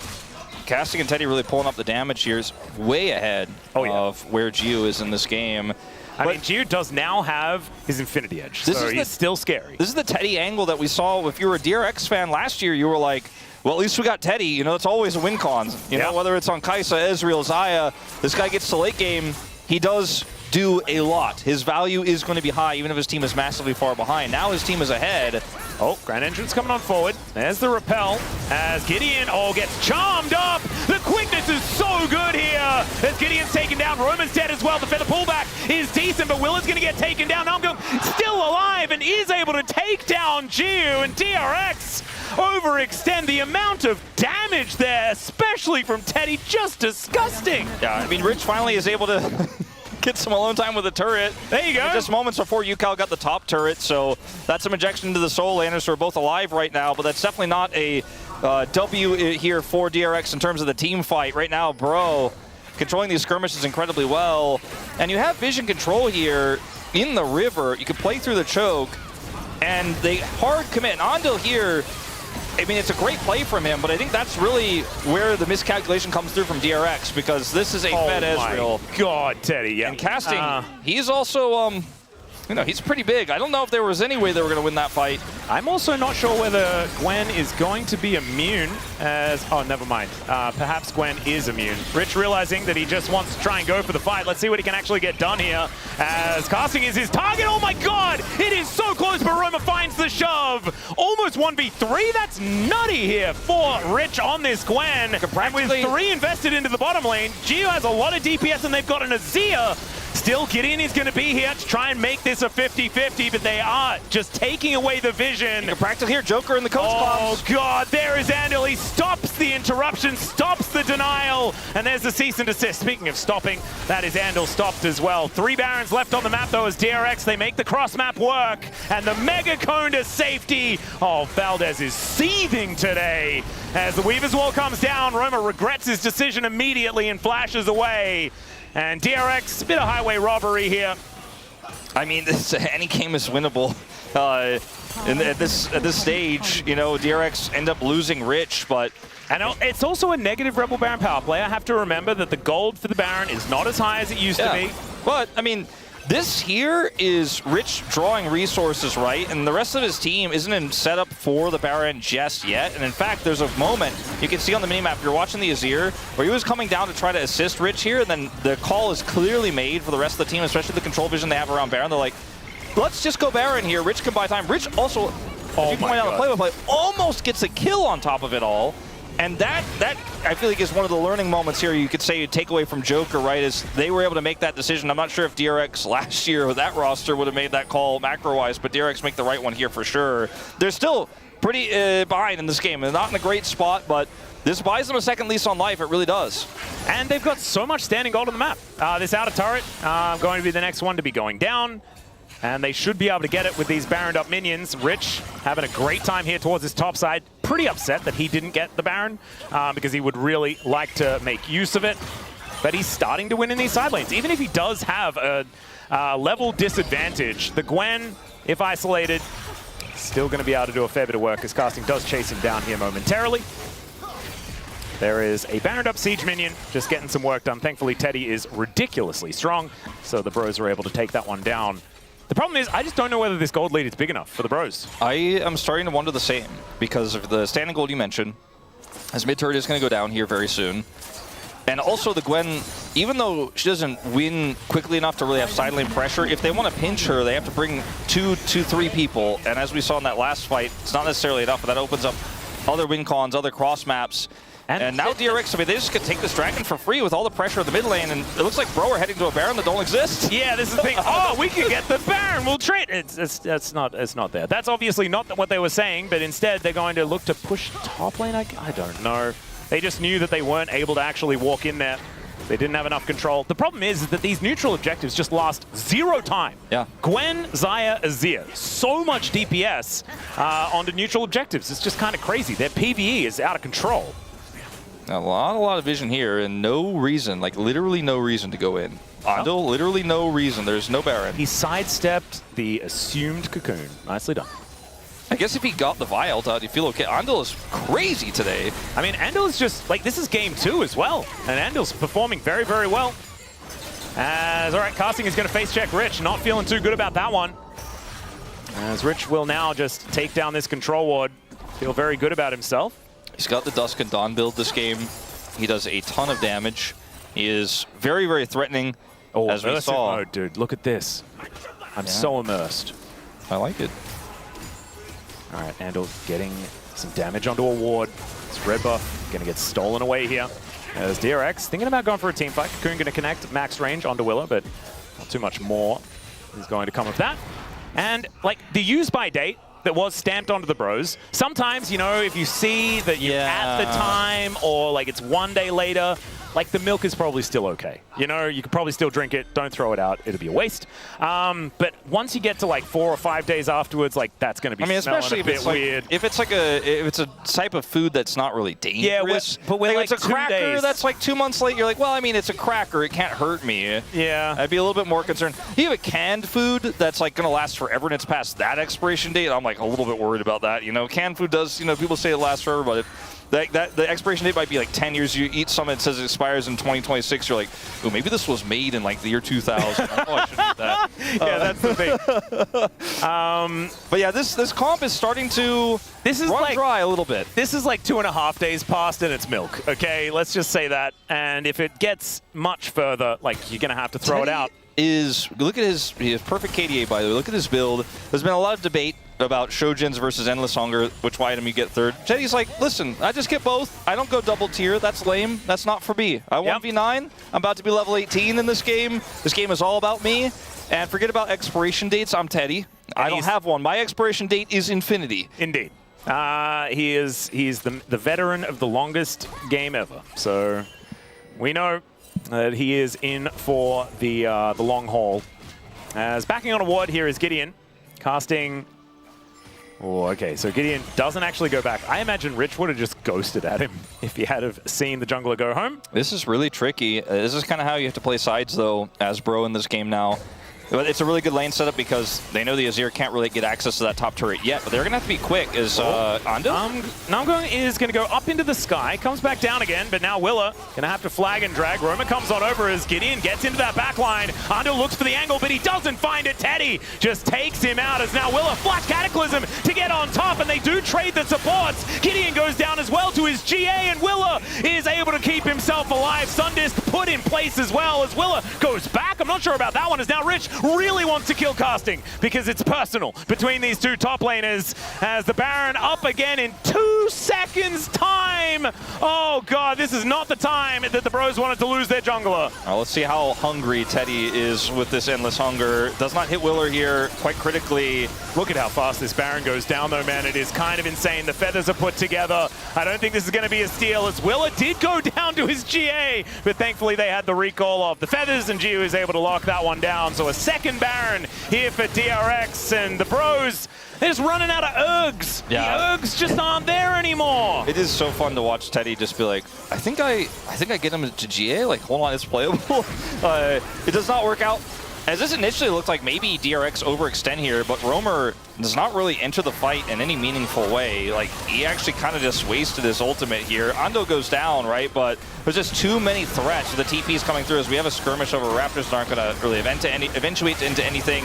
And then Bro just, unfortunately, Teddy can't do enough damage quickly enough in this setup here. Yeah, and Willa did have his GA, so like you were saying. All right, Quickness gets into the backline there as Andal finds the knock-up, and Teddy with the Arcane Shift avoids the Emperor's Divide. Willa is going to get taken down, though, and now the Needlework from Rich isn't finding enough value. Ucal's taken out, casting, starting to pop off. True Shot Barrage doing so much work as Teddy looking to take matters into his own hands as the Feather Storm comes in, and down goes Gio. The Bros are just going to ace them. Teddy, man, look at his face, too, on the player cam. He knows. He's known it all along. He's known this whole game. He's the only one on Bro who hasn't died. And this man has a lot of gold in his pockets. He has a lot of items, and he has the high skill cap, Endless Hunger. And this man doesn't miss. The Fountain Laser brings us to 3. Oh, my goodness. There is one man on the Rift today that definitely does not need 8 kills in a row to be legendary,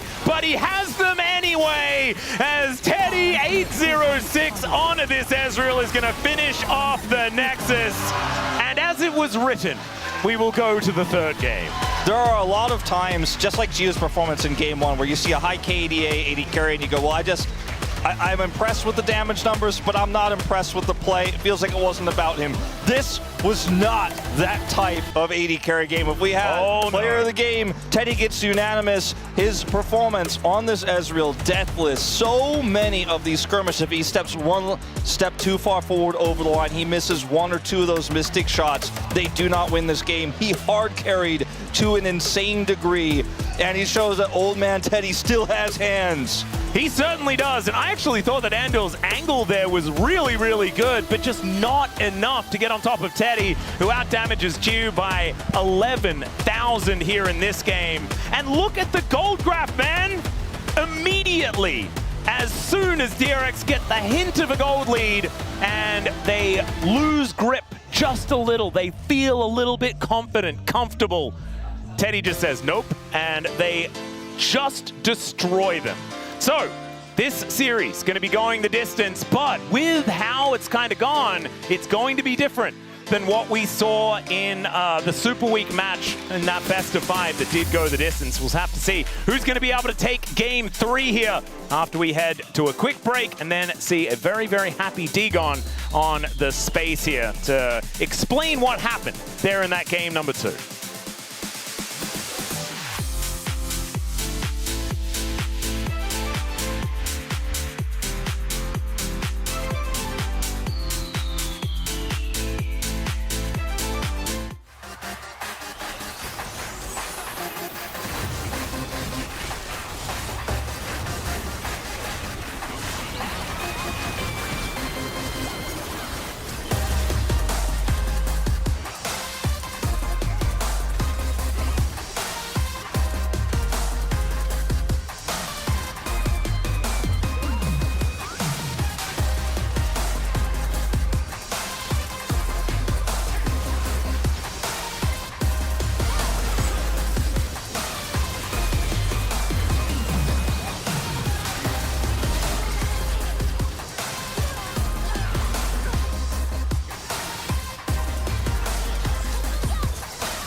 모든 거 그럼 그냥. 궁 돌았을 때 근데. 우리 개발지로 나와야 돼. 아무래부터. 빨았어. 자, 너무 뺄게. 뺄게. 그냥 붙여. 야, 빼면서 얘들아 맞아. 아질. 자야 노플 얘들아. 보자. 자야 노플. 가자. 자야 노플. 야, 천천히 죽죠. 자야 노플. 미드. 야, 나 방금 뭐야 이거? On the rise, Talia are gone. Has certainly been a core of our mid lane experience. Yeah, it's finally we're going to see some interesting mid lane picks is what I'm kind of expecting here. The Malphite's still going to be taken away though, as Jace Varus and the, well, not Rumble anymore because that has already been played. We'll see what that last ban is going to be. We're playing the Renekton ban game again. We're just going to see whether we can play Renekton. Okay. I think it's very funny. Maybe they just ban Renekton here. Well, that would waste, like if DRX wants to do it, they have to ban another champion. Then you get to actually ban it in the third. Like waste one more of their bans first. Make them ban Gnar first. Ban something else. Yeah, I think you still need to ban Varus. Yes. So I think getting rid of that makes a lot of sense. So we'll see the Gnar ban again, I imagine.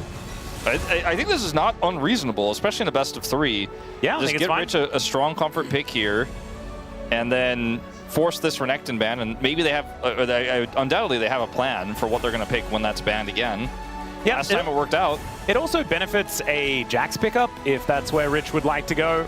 With the Aurora now taken away, it's a little bit more difficult. I don't know whether they first pick a Jax or anything like that, but that is something that is sort of standing out in my mind. It is a flex pick, and we all remember that crazy Wombo combo Jax game. Yeah, true. Or Zahen, because you know Zahen also really hates playing into Gnar and Kennen. All right, well, that is going to be the choice.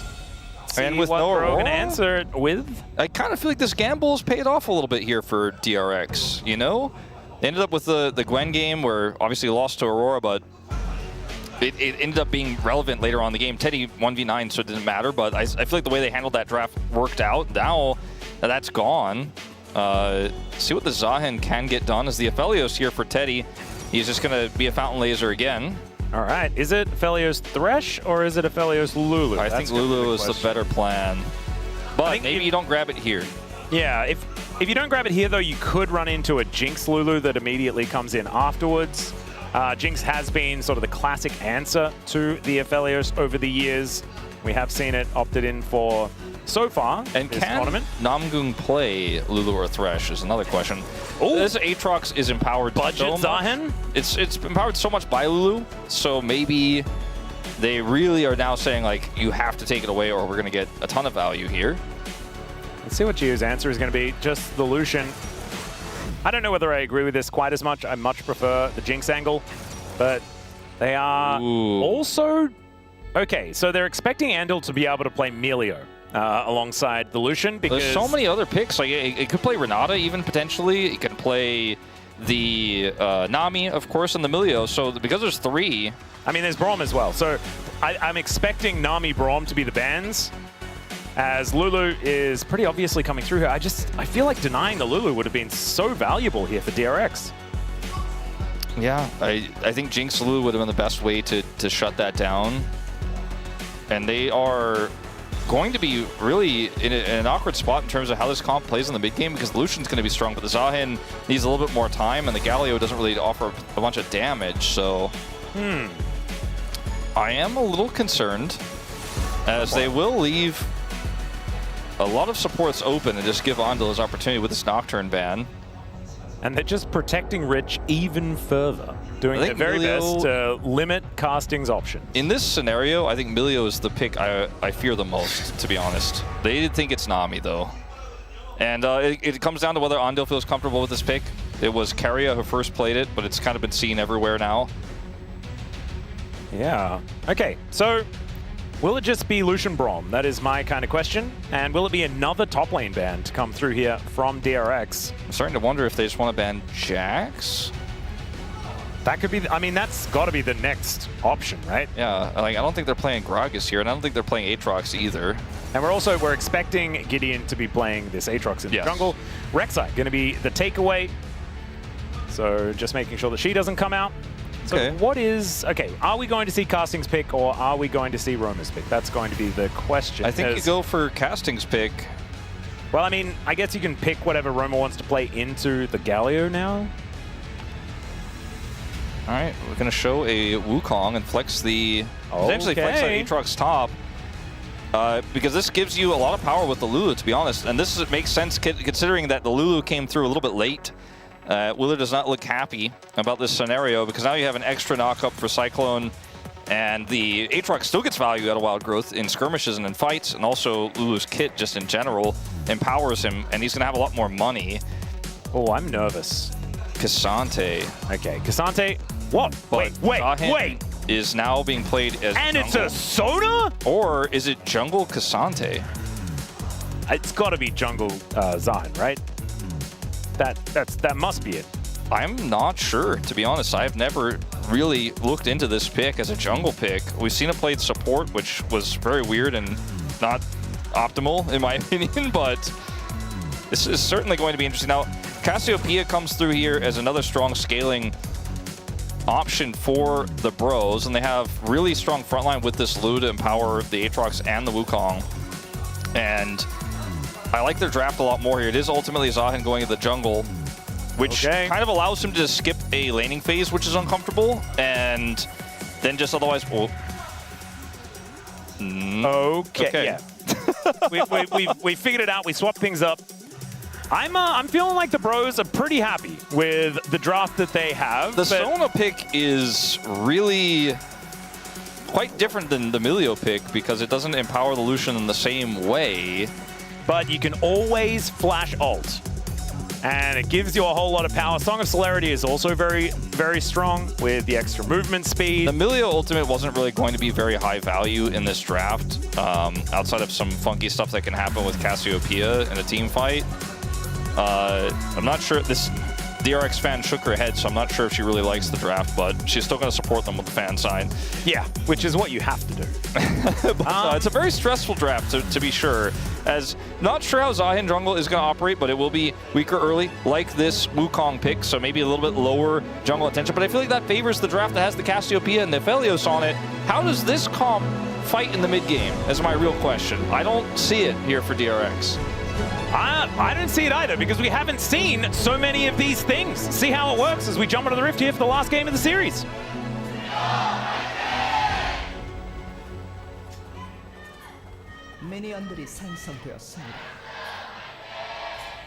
All right, here we are, ladies and gentlemen, and we're already fighting. Andil going down relatively low.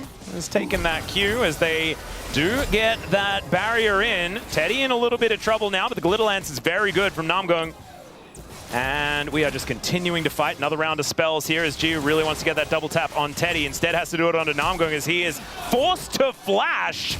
As there's a flash forward from Teddy as Andil, not quite enough. And Andil still has flash, remember, but he does have to use it and the bottom lane has to go home. The Bros stand strong. I mean, you have to wonder, like, Teddy really wanted to get that kill into Gio. I think he probably missed an auto or two onto Andil. Maybe he hadn't greeted for that. Might have actually been able to secure the kill. Now it's Andil just going to sit down here and try to farm. Barriers employed, flashes employed by both AD carries. It's Andil has to use his flash, though. Namgung does not, so they have that advantage. But that's really just the tip of the iceberg for the advantages here now gained for Bro off of this play. That said, Teddy decides to back, actually, not to try to push that wave in to grab an additional advantage. So it will kind of end up being, in terms of gold right now, yeah, a little bit of a wash even. outside of the flash being available for Namgung. That is the only thing. As Teddy's back, Gio's back. Let's see what's going to happen here as Q's flying forward here from Andil. Does have now level 2 gained. So just wants to be spamming as much as he can. Get towards that empowered auto attack and stuff like that. Pressing the attack. It's been a long time since we've seen Sona. We've often seen Seraphine, which felt like the upgraded Sona. There is that Echoes of Helia build that's been going around. Yep. Talk about that later as Willer's here. Oh, yeah, Willer's making his way down. No flash for Teddy, and a flash forward from Willer. Teddy knows that he is extremely dead. Gets pulled back, and that is first blood over to the Zahin, and a couple of assists dealt over to DRX. Zahin is a champion that's not easy to set up ganks on, especially with the way that you clear. It's not great, but if they're way overextended like that, you do get the basically guaranteed knock-up And with the ability to kind of skewer people as well, like his kit does make sense in a situation like this to have a great gank. And Willer, off to a great start here, did use his flash, but ultimately ends up being a big win. Yeah, very nicely done. Gideon obviously not going to be going for these early ganks. Wukong notorious for wanting to hit that level 6 before he can really get anything done, but is boosting his way around the jungle as fast as he can. And is a couple of camps in the lead. Willer looking a little worse for wear. Level 3 to the level 4 of Gideon now, as well as Andil will rotate over, offers the healing back. There is the pullback onto Gideon as well. Does have all 3 of the buttons, so Andil is able to piano as much as he can. Finds another Q as now Gideon goes in. That is the secure on the blue buff. Nice knock up there, but there is the polymorph onto Willer. He doesn't have flash, remember, so he is very dead. Teleport to bring in the Galio, but it is a turtle port, and he takes forever to get over here. And so the whole thing is just all done by the DRX. When the Miasma is there on his teleport location, he can't actually make anything happen. I think that the problem is that Zahin, like I said, he's got some jungle buttons. He's got a little CC, he's got that knockup, but he doesn't really do damage yet. The Wukong did some damage and had a Lulu there. The Sona was trying to help. Yeah. Which is kind of the story of Sona in general. It's like, besides her ultimate and some lane sustain, like she's always trying to help, and it doesn't always end up being enough. You do get to press a lot of buttons, though, and you don't need to worry about aiming them. So look, he's I got really like Sona. Double the tier stacks of Roamer. You really are, you're stacking it. You're pressing all the buttons all the time. Yep, feels like full build, you know? Just gotta get that tier stacking. All right, Teddy does have that little shield from the Whimsy. It's a lot of damage here from Jiu. This lane, it's one that's like this tech has been known for a really long time since the Lucian rework. Is now Teddy taking a fair bit of damage here. Does get the heal out of Namgung, as we can see, as Justice Punch comes on through as well. Willer gonna force the flash out of Roma. Needs to respect this Zahin gank. Man, this is just fighting all the time here in this bottom lane. Namgung very low on mana as Andil almost has 0 mana. It's a mana game really down there with both of these supports just blasting spells out constantly to try to empower their AD carries to win those skirmishes. Willer is in a relatively precarious position here if the bottom duo would come over and help, but they don't want to stop their backs. In fact, his presence will stop those backs, and so let's see. I guess they're just going to grab that extra wave, and that'll be the end of it. Nothing too crazy here, but the Zahin has me kind of intrigued. You know, we saw the good part and the bad part so far. If they're overextended, you could use your CC to gank successfully. If you are skirmishing to try to hold on to your jungle camps and not prio, you probably shouldn't be contesting for your jungle camp, so you'll die. Well, Willer is now just going to take a dragon, and that looks like it's going to be picked up without a contest. As there was the Wukong going back to base, has now a Sheen. So well and truly on the way to the Trinity Force. Both of our junglers wanting to complete that item. And so first Drake does go over to DRX, and the next one going to be a Cloud. A little bit of a shame, but at least Orcs is off the hook in this final game of the series. Yeah, we'll let it go. What happened in game 2. It's still a fun game. Yeah. It's all right. It's not his fault. He can't be perfect. Yeah, just who he is. KT. Yeah, no. And yeah. World finalist. Yep. Okay. And it pops out of the brush here as now Jiu looks to go aggressive. It's a decent grab at him there. And now he's got red-white guns, but Teddy is forced out nonetheless. Sona's cooldowns come up pretty quick. They certainly do. And so I don't know if you really could force this fight at Teddy's current health, even with red-white, with just a Dirk and a Doran's Blade in inventory.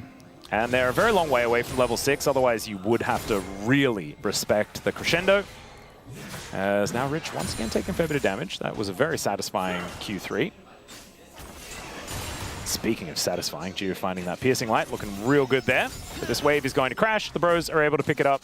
And Jiu is retaining a very large lead when it comes to the CS. After the back there from Teddy initially, it really didn't win out on that trade despite getting the extra summoner. And now this, okay, it looks like Teddy does get that last CS. I'm going to say maybe even another one lost there, but the lead remains. Yep. The build that we're going to see from Andil is going to be the Diadem of Songs build, right, where you end up getting more healing and shielding power based on your bonus mana.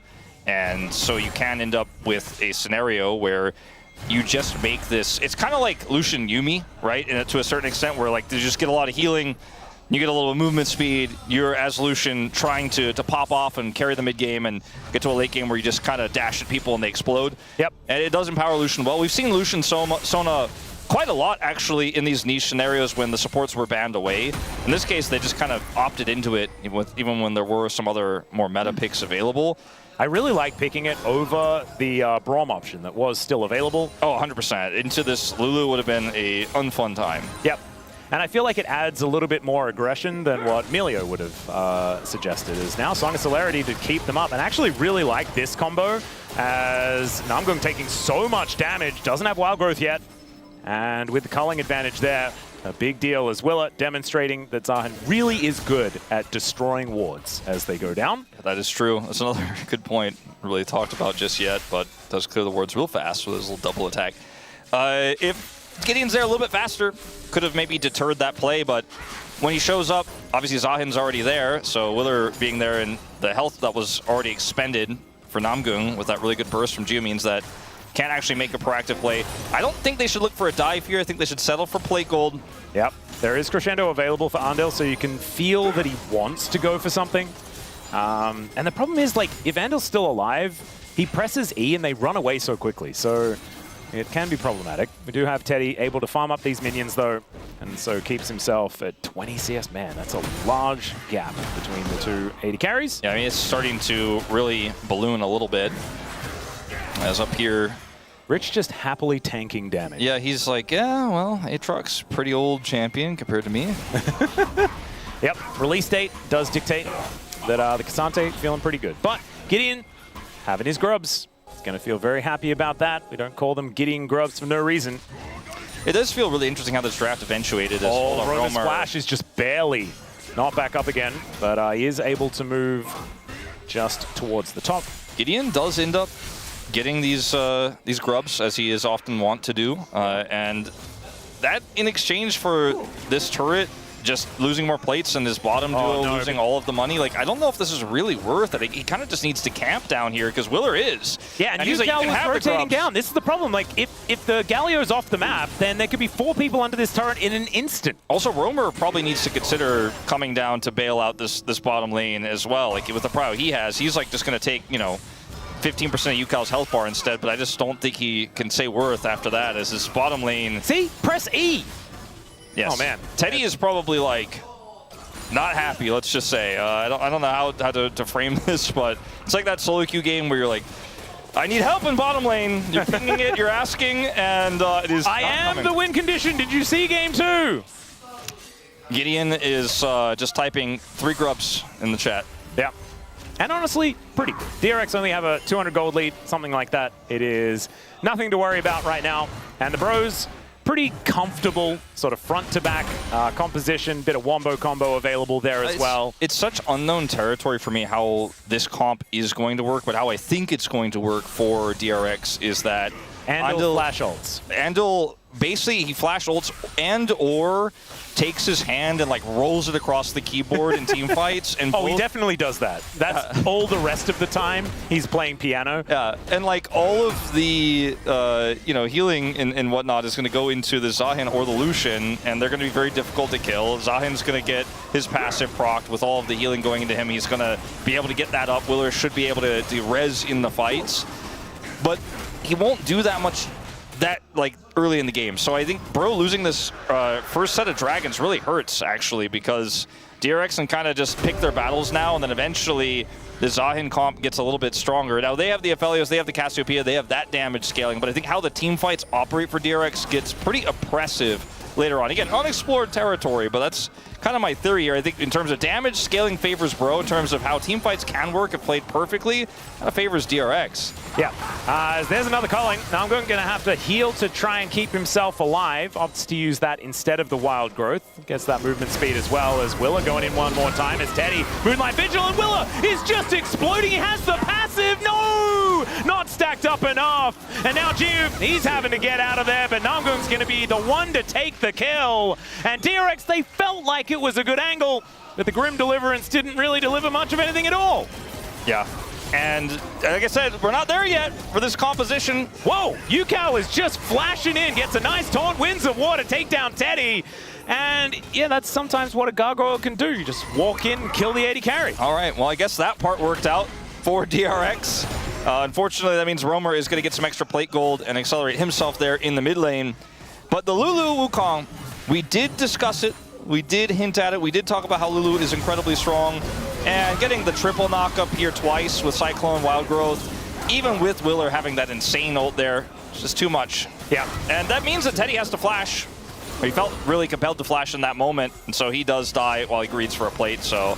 Yeah, you know, walking up to the plate was certainly a decision that he could... Because if he just doesn't walk up to the plate, then UCal is just wasting his time, and will probably lose a plate anyways, and he already won on the play. So anyway, a little greed. Yeah, and Andal also managed to get the Crescendum slow with the passive, so that was what helped let UCal get in there. So nicely played there from the Sona, as he does have the Helia already completed. Yeah, the Diadem comes second, and then he does absurd numbers.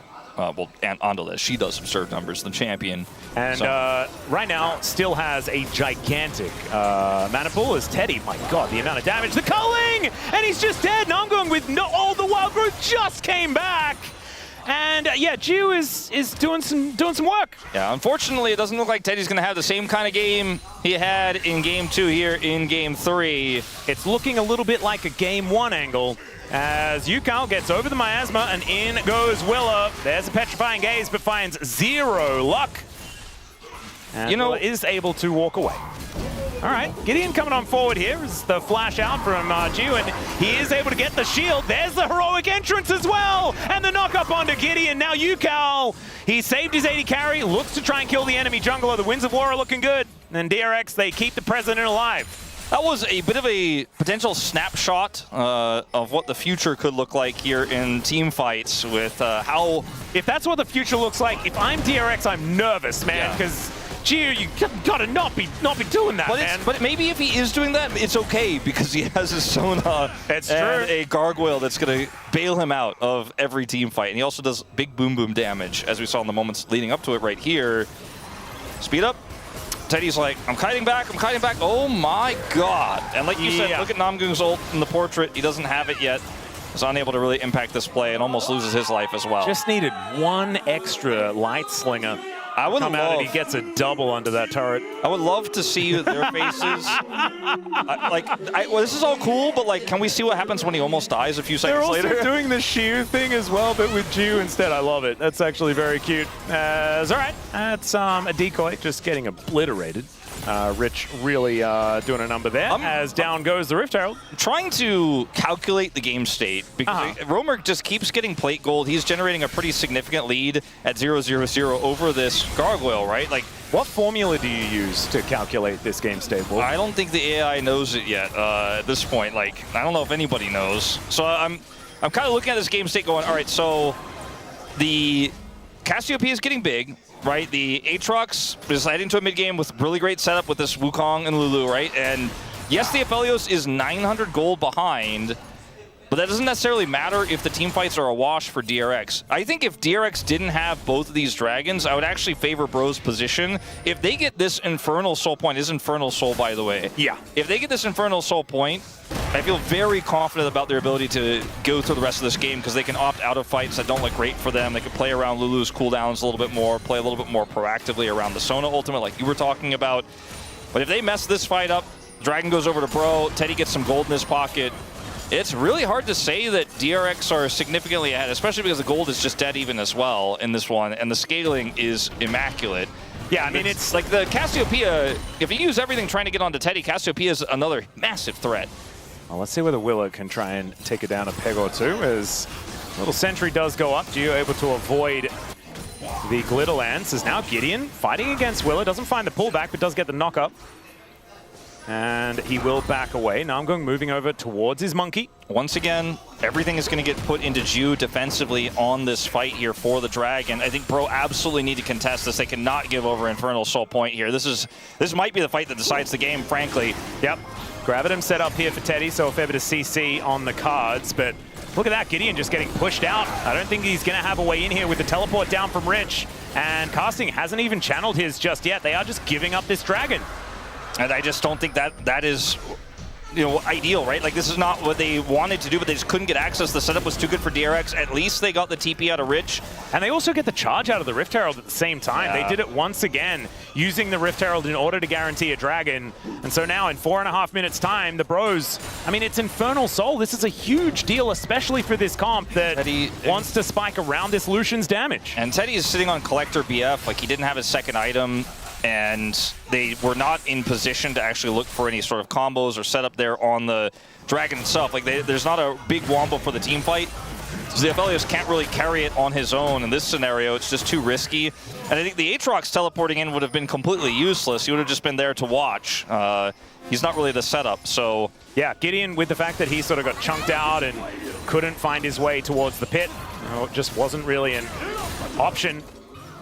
And so now DRX with a bit of a stranglehold is what it feels like, but you can see the gold on the top of the screen isn't really saying too much because it is just Dew that has a lead here on DRX's side.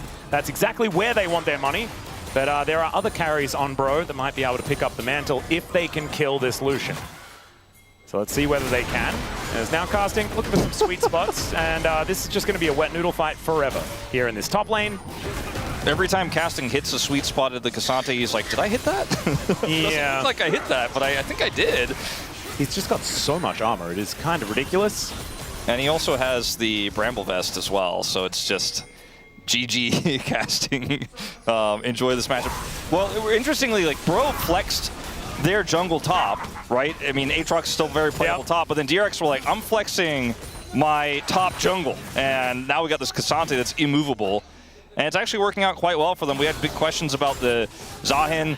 The Sona, a little bit more known, but not in this meta necessarily with this item build just yet here in the LCK. But we kind of know what it does, what it says on the tin. It's going to do a lot of healing and shielding power. Indeed. Where was the Chemtech Soul here, Ox? Exactly. Well, I mean, at least they have one Chemtech Dragon, so they've got some of that Chemtech value. But yeah, would have been a nice Chemtech Soul game for Andil. I guess with the Drake lead they had, they were never going to get more than one, big shield power Chemtech anyways. But at the end of the day, like, Gio is ready to carry this game, and I don't know if Bro really have any ins now. And even if they get like a dragon setup here on this next Drake, DRX can just opt out, like I said. Willer will opt out now. And yeah, Andil then presses W, and everything is absolutely fine. Sona just dancing around the battlefield as much as he would like. 2 items here for Dew. He's pretty scary with those quick blades now done as well. And that is mid out of turret falling down. Yukal possibly in trouble, as there's the Cyclone to start this fight off, and Yukal does the walk thing. He is just going to walk. Does flash as well, as there's the flash Petrifying Gaze, does manage to catch Willa there, who dances towards this monkey, and Yukal stays alive! Andil comes down here as well with Gio in tow, and Roma, without Petrifying Gaze, is not going to be able to do anything to these guys, outside of Willa, who does go down, didn't manage to stack things up quite enough, but it's a 2-for-1 trade in favor of DRX in the end. Kind of sold on this comp for DRX. I'm starting to feel like it's actually not only viable but oppressive, and it may be that our top teams have been trying to not show this whole time, and they're like, I know everyone's scrimming this, but could you have waited until we get to like lower bracket finals or something to pull this out?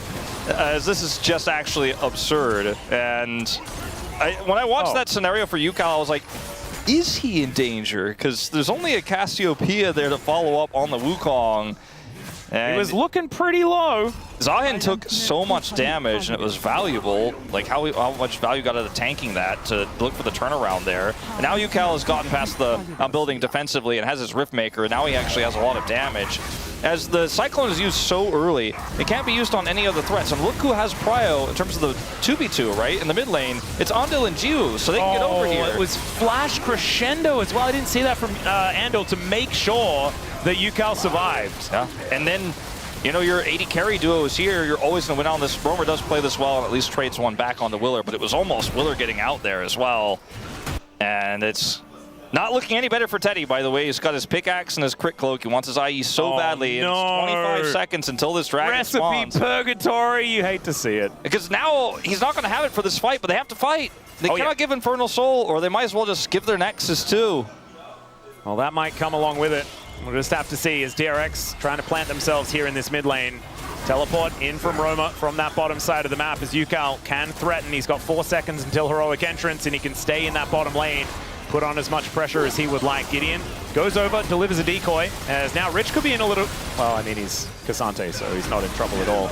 As now Casting looking for a little bit of an angle here, gets pulled back by Willer as the old Aatrox will get wild growth. It's a decent crescendo there as well, but the Grim Deliverance is massive. Heroic Entrance comes down, not a massive amount of value, but Teddy just almost gets pumped with that colossal smash out of UCal, and that should mean the Infernal Soul goes over to DRX. I think that might be the game, Atlas, here. I think the Bros may have had their last fight in this series and in the LCK Cup, because that was the only fight that they really had left in them that they could try to take on any sort of even terms, but they're so far behind in this game. Oh, and everyone marks the right targets. Like, Gideon goes in here initially. Look at Gio. Polymorph's already on cooldown, so he's like, cool, I can step up here. I can do the damage. And then watch what happens when Casting comes in. They just kite it back. UCal gets into the back line here, gets the taunt, and then from the other side, Rich just denies Roamer entry. Roamer can't offer damage. Roamer wants to get to that back line and offer some big ultimate value, tons of damage, but he's just marked by the Cassante. And then all the while, they're pushing Teddy back constantly, and Gio just does a massive amount of damage. Positioning from UCal, phenomenal. Didn't even have to use his teleport to get it, because they had all the prio, all the control. They got to control exactly how that fight went, and now they could turn this into a Baron take here, potentially. And they won't take any damage, because they have Sona, who can just press W on top of them, give them big old shields, as the Miasma doesn't do too much of anything. Roma throws down another one.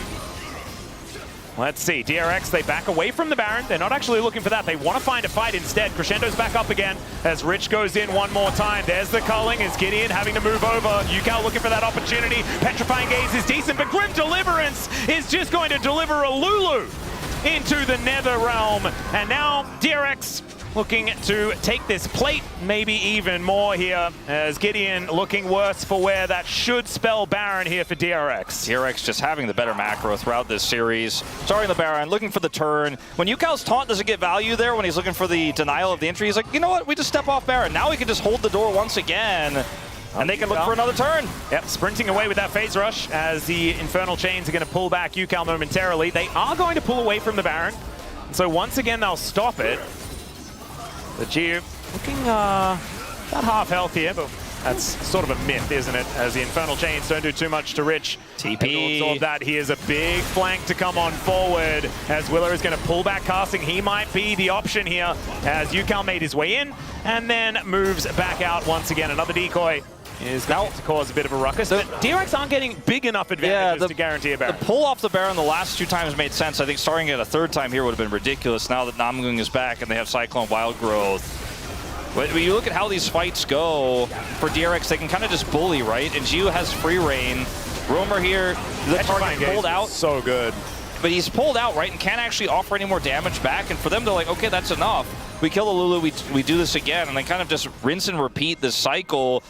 And the longer these fights go, the more value they get out of the Infernal Soul as well, with every ability that hits and procs it. And we can just slow play this. They have a lead, but they will not just throw this game away. And once again, we go one more time as there's no Wild Growth Cyclone in position here. Look at the vision control. They have control vision here in this Banana Brush. Yep. There's no angle. Phaelites towards the top side as well, as DRX are not looking for a 50-50 by the looks of things. They really do want to turn. Crescendo still up and available here. As let's see whether Andal is going to go for the play. Does have flash up as well, as there's the pullback onto Roma. He's looking for that Petrifying Gaze, but he does not quite find it. As in they go Grim Deliverance, as Willa gets into the backline, and Teddy is just eviscerated. Down he will go. It's a decent knockup with the Cyclone, but I think it's too little, and I think it may be too late, as now Rich, fighting against Casting again, will break those chains, or those cuffs, Wolf, as you mentioned earlier on, as... yeah, that is a very cute snowman, but he is also terrifying as Gio is going to relentlessly pursue. Yes, it is the right name for the ability this time, as the Sonar is going to go down, but I think Andal did his job. Piercing Light looked so good as Gideon looking to go down as well. Looking a little worse for where they did lose at least a little more than they would have thought, as Willa did go down, but still looking pretty good here for DRX. Roamer did a lot of work, but it's just, you know, not enough. And when we watch this fight again, you just see how quickly the call comes through, burst down Teddy. Like, and the culling connects. Gio does so much damage to Teddy that one threat is gone. Casting is pulled away here by Rich, and Romer's like, I've got tons of sustained damage, and I'm just like, I've got tons of sustained healing. Good luck. And Rich is winning on the side of the fight as well, and they just end up getting corralled away and split. And Romer cannot really impact the fight much anymore. Andil is extremely squishy. Yeah, Andil just kind of suicided into the brush. Did get that ward down though, and that was pretty good at helping them secure the rest of these kills. I just think the last one to go down. DRX showcased in this fight, and the several turns we saw off of Baron, they have insane mastery of this comp. This is not something they just pulled out on a whim. They absolutely have practiced this scrim. They know what they are doing. And UCal with this weird early Galio pick, we weren't sure yet how it was really going to work out, but it is absolutely working out in terms of zoning right now with Teddy being this far behind. I mean, a full item right now. It is so hard for Bro to do anything. It's and a rough Cassante, one. man, he's just like, you can't hurt me. No one can hurt me. Rich just keeps ulting anyone he can to pull them out of the fight. And once again, the dance of the Baron will continue as Jew is going to look to push them away. Crescendo up again here for Andil.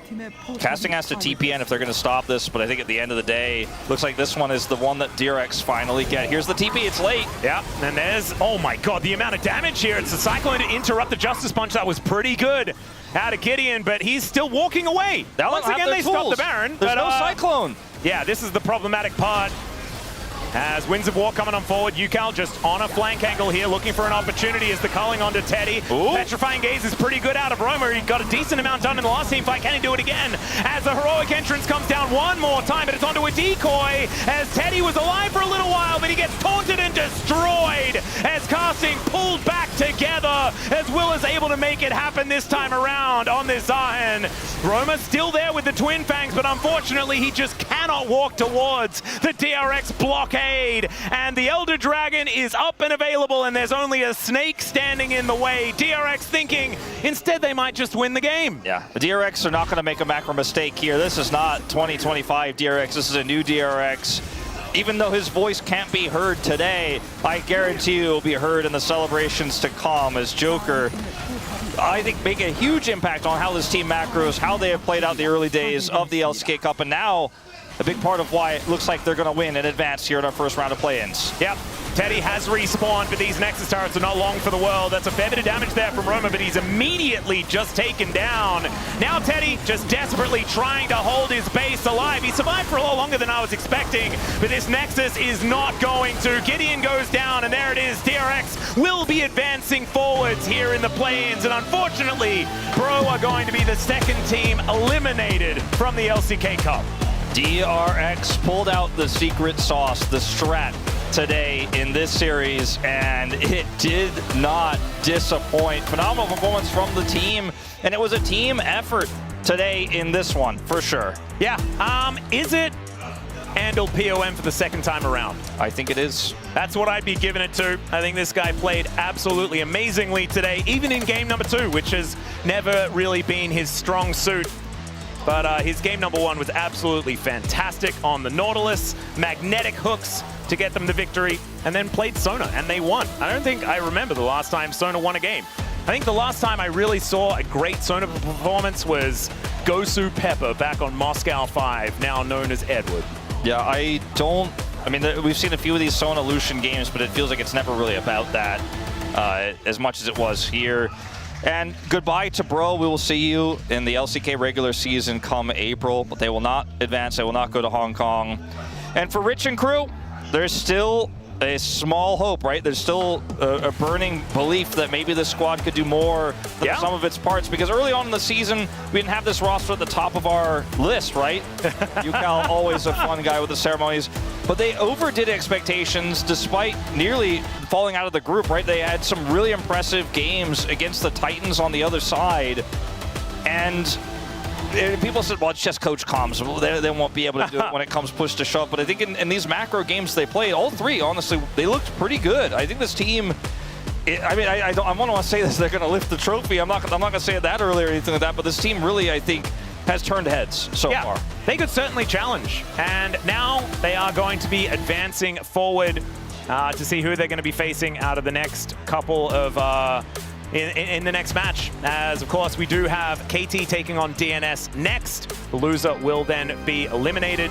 And Teddy, in this game, You know, in the previous game, obviously he had 0 deaths. He ended up popping off on Ezreal.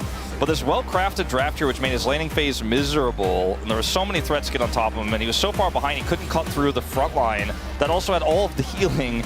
And there were really no targets he could kill at a deficit. They put him so far behind in the lane that he ends up 0 and 6, I believe his KT was ultimately. I think it was 0, 6, and 1 in this last game. And I think a lot of people might be like, well, Teddy, the dichotomy of Teddy, you know, I thought uncut hands after the last game. It's not necessarily his fault in this one. They were just so far behind, and they couldn't get even one dragon. That was the main thing. They couldn't buy additional time for this Aphelios. And Romer had one of his best games of the season on this Cassiopeia, but it just still was not enough. No, and I think Sonadiff is what it came down to in my brain. Obviously, I do have a play-by-play caster brain, but it did look to me like Andal was just able to get enough done in the laning phase to push them over the line, and then a lot of these flash crescendos and things like that were just so beautiful to see. Let's check out this remaining, this last team fight here as we drift towards the top lane as the highlight continues. And Teddy, he just gets all outed. Rich gets on top of him, and with Teddy dead, there's just not a whole lot they can do. Roma desperately trying to do enough damage here, but just wasn't enough. I think honorable mention to Willer. He had a great series, but there's just I just don't think you can top the support play we saw from Andal, and I think a lot of people are biased towards him because it's just such a glow up for this player that has been otherwise inconsistent, and it really feels like he's firing on all cylinders right now. Yeah, Andal has certainly had a whole bunch of ups and downs in the LCK, but I think he is coming into his own. Gio also a vote you could go for. He was fed a lot of money in game 1, and he was fed a lot of money in game 3. And he did a lot of damage. Who was the one holding the spoon, though, is the question we have to ask. And sometimes it has to be given to the guy that was spoon-fed. It is going to be Gio that picks it up. I heard 7-0-10 Yunara, pretty good. I heard some thinking voters shocked by this result. Look, sometimes you do the boom-boom damage vote. Sometimes it's 7-0 and 10 Yunara. Yeah, but after what happened in game 2 where Teddy popped off as well, I don't know. I feel I want to celebrate Gio, but I think Andal is the real hero. Hopefully in the interview, Gio is going to shout out Andal and how well he played in all of the games, but he's already the only support to pick up the POM so far this season, so, I mean, he's already won enough. Perhaps, but I still think it was deserved. Hopefully we do get to check out the votes, which we will, and we'll see exactly what went wrong as far as getting Andal that vote, or whether maybe we're just crazy. Maybe no one else voted for Andal. Maybe it was a battle between Gio and Rich for who gets the POM, but I don't think that that's necessarily going to be the case. Still, unfortunately, we have to say goodbye to the Bros, Wolf. So not going to see them again until the LCK starts up for real.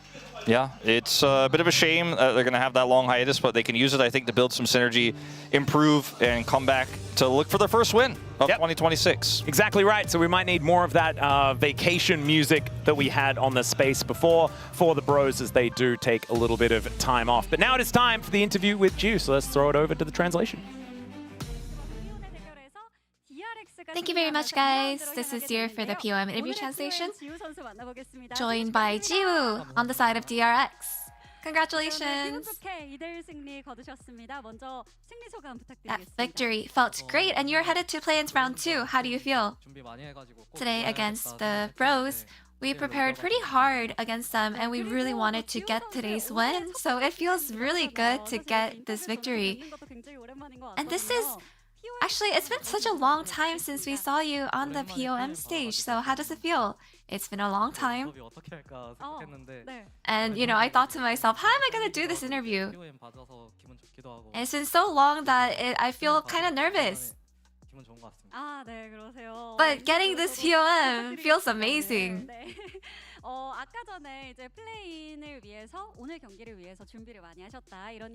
You said you prepared very hard for the play-ins, and there was actually a break since group battle until now, so what was the key focus in your prep work? You know, our last match was actually against the Bros, and I think we tried to fix all those things that didn't go well against them. And I think we just really tried to win all the laning phase. And in Super Week, you went to a 5-game series against the Bros, and once again, you went the full distance. So, What makes the matchup against them so intense all the time? I don't know. It just always goes that far. But it went well in the end today, so ultimately we knew that we would win even if we reached the very end, you know, the full distance. And in game 1, by 20 minutes, you had a 10k gold lead and absolute dominance from DRX. So did you expect it to be so one-sided? I think from the laning phase, we actually played pretty hard and aggressively. So I think that's what really snowballed the game in the end, but during the Drake fight, I think all of our macro during game 1 went really well. So that's how you were able to close it out so quickly. And in game 3, you guys picked Zahin and also Sona on top of that. So can you walk us through the draft? I think Willer actually invested a lot of time and practice into practicing jungle Zahin, and I think Lucian Sona is actually not a bad comp, so we actually had it prepared. Yeah, Sona was such an excellent tool for sustain. So how was she on stage? Yeah, during the late game, I think the shield really made it easy for us to carry out the team fight. You know, when it comes to DRX was actually the one who utilized Coach Voice a lot, up to even over 93%. And today we actually didn't have any. So for Joker, who is an avid user of Coach Voice, how did he advise you? Yeah, since we didn't have Coach Voice today, I think he was trying to tell us more about, you know, what to do on stage. I think we really tried to talk about what we have to do in game as a team without the Coach Voice. Yeah, I think we're pretty capable of doing well without it by now. And with the playoffs on the line, you will face either D plus Kia or Nongshim. And the matchup will actually be decided by D plus Kia. So who do you think you will meet? I'm not too sure, but I feel like we're going to face D plus Kia. So will you be confident then? Yeah, we're just gonna have to practice hard and win. You know, a lot of your fans actually took off from work even until tomorrow, so anything you would like to say to your fans? You know, we're able to secure today's victory, and I want to make sure that we can secure the next victory by working harder. And that's the end of the interview with Jiwoo, and back to the space. Thank you.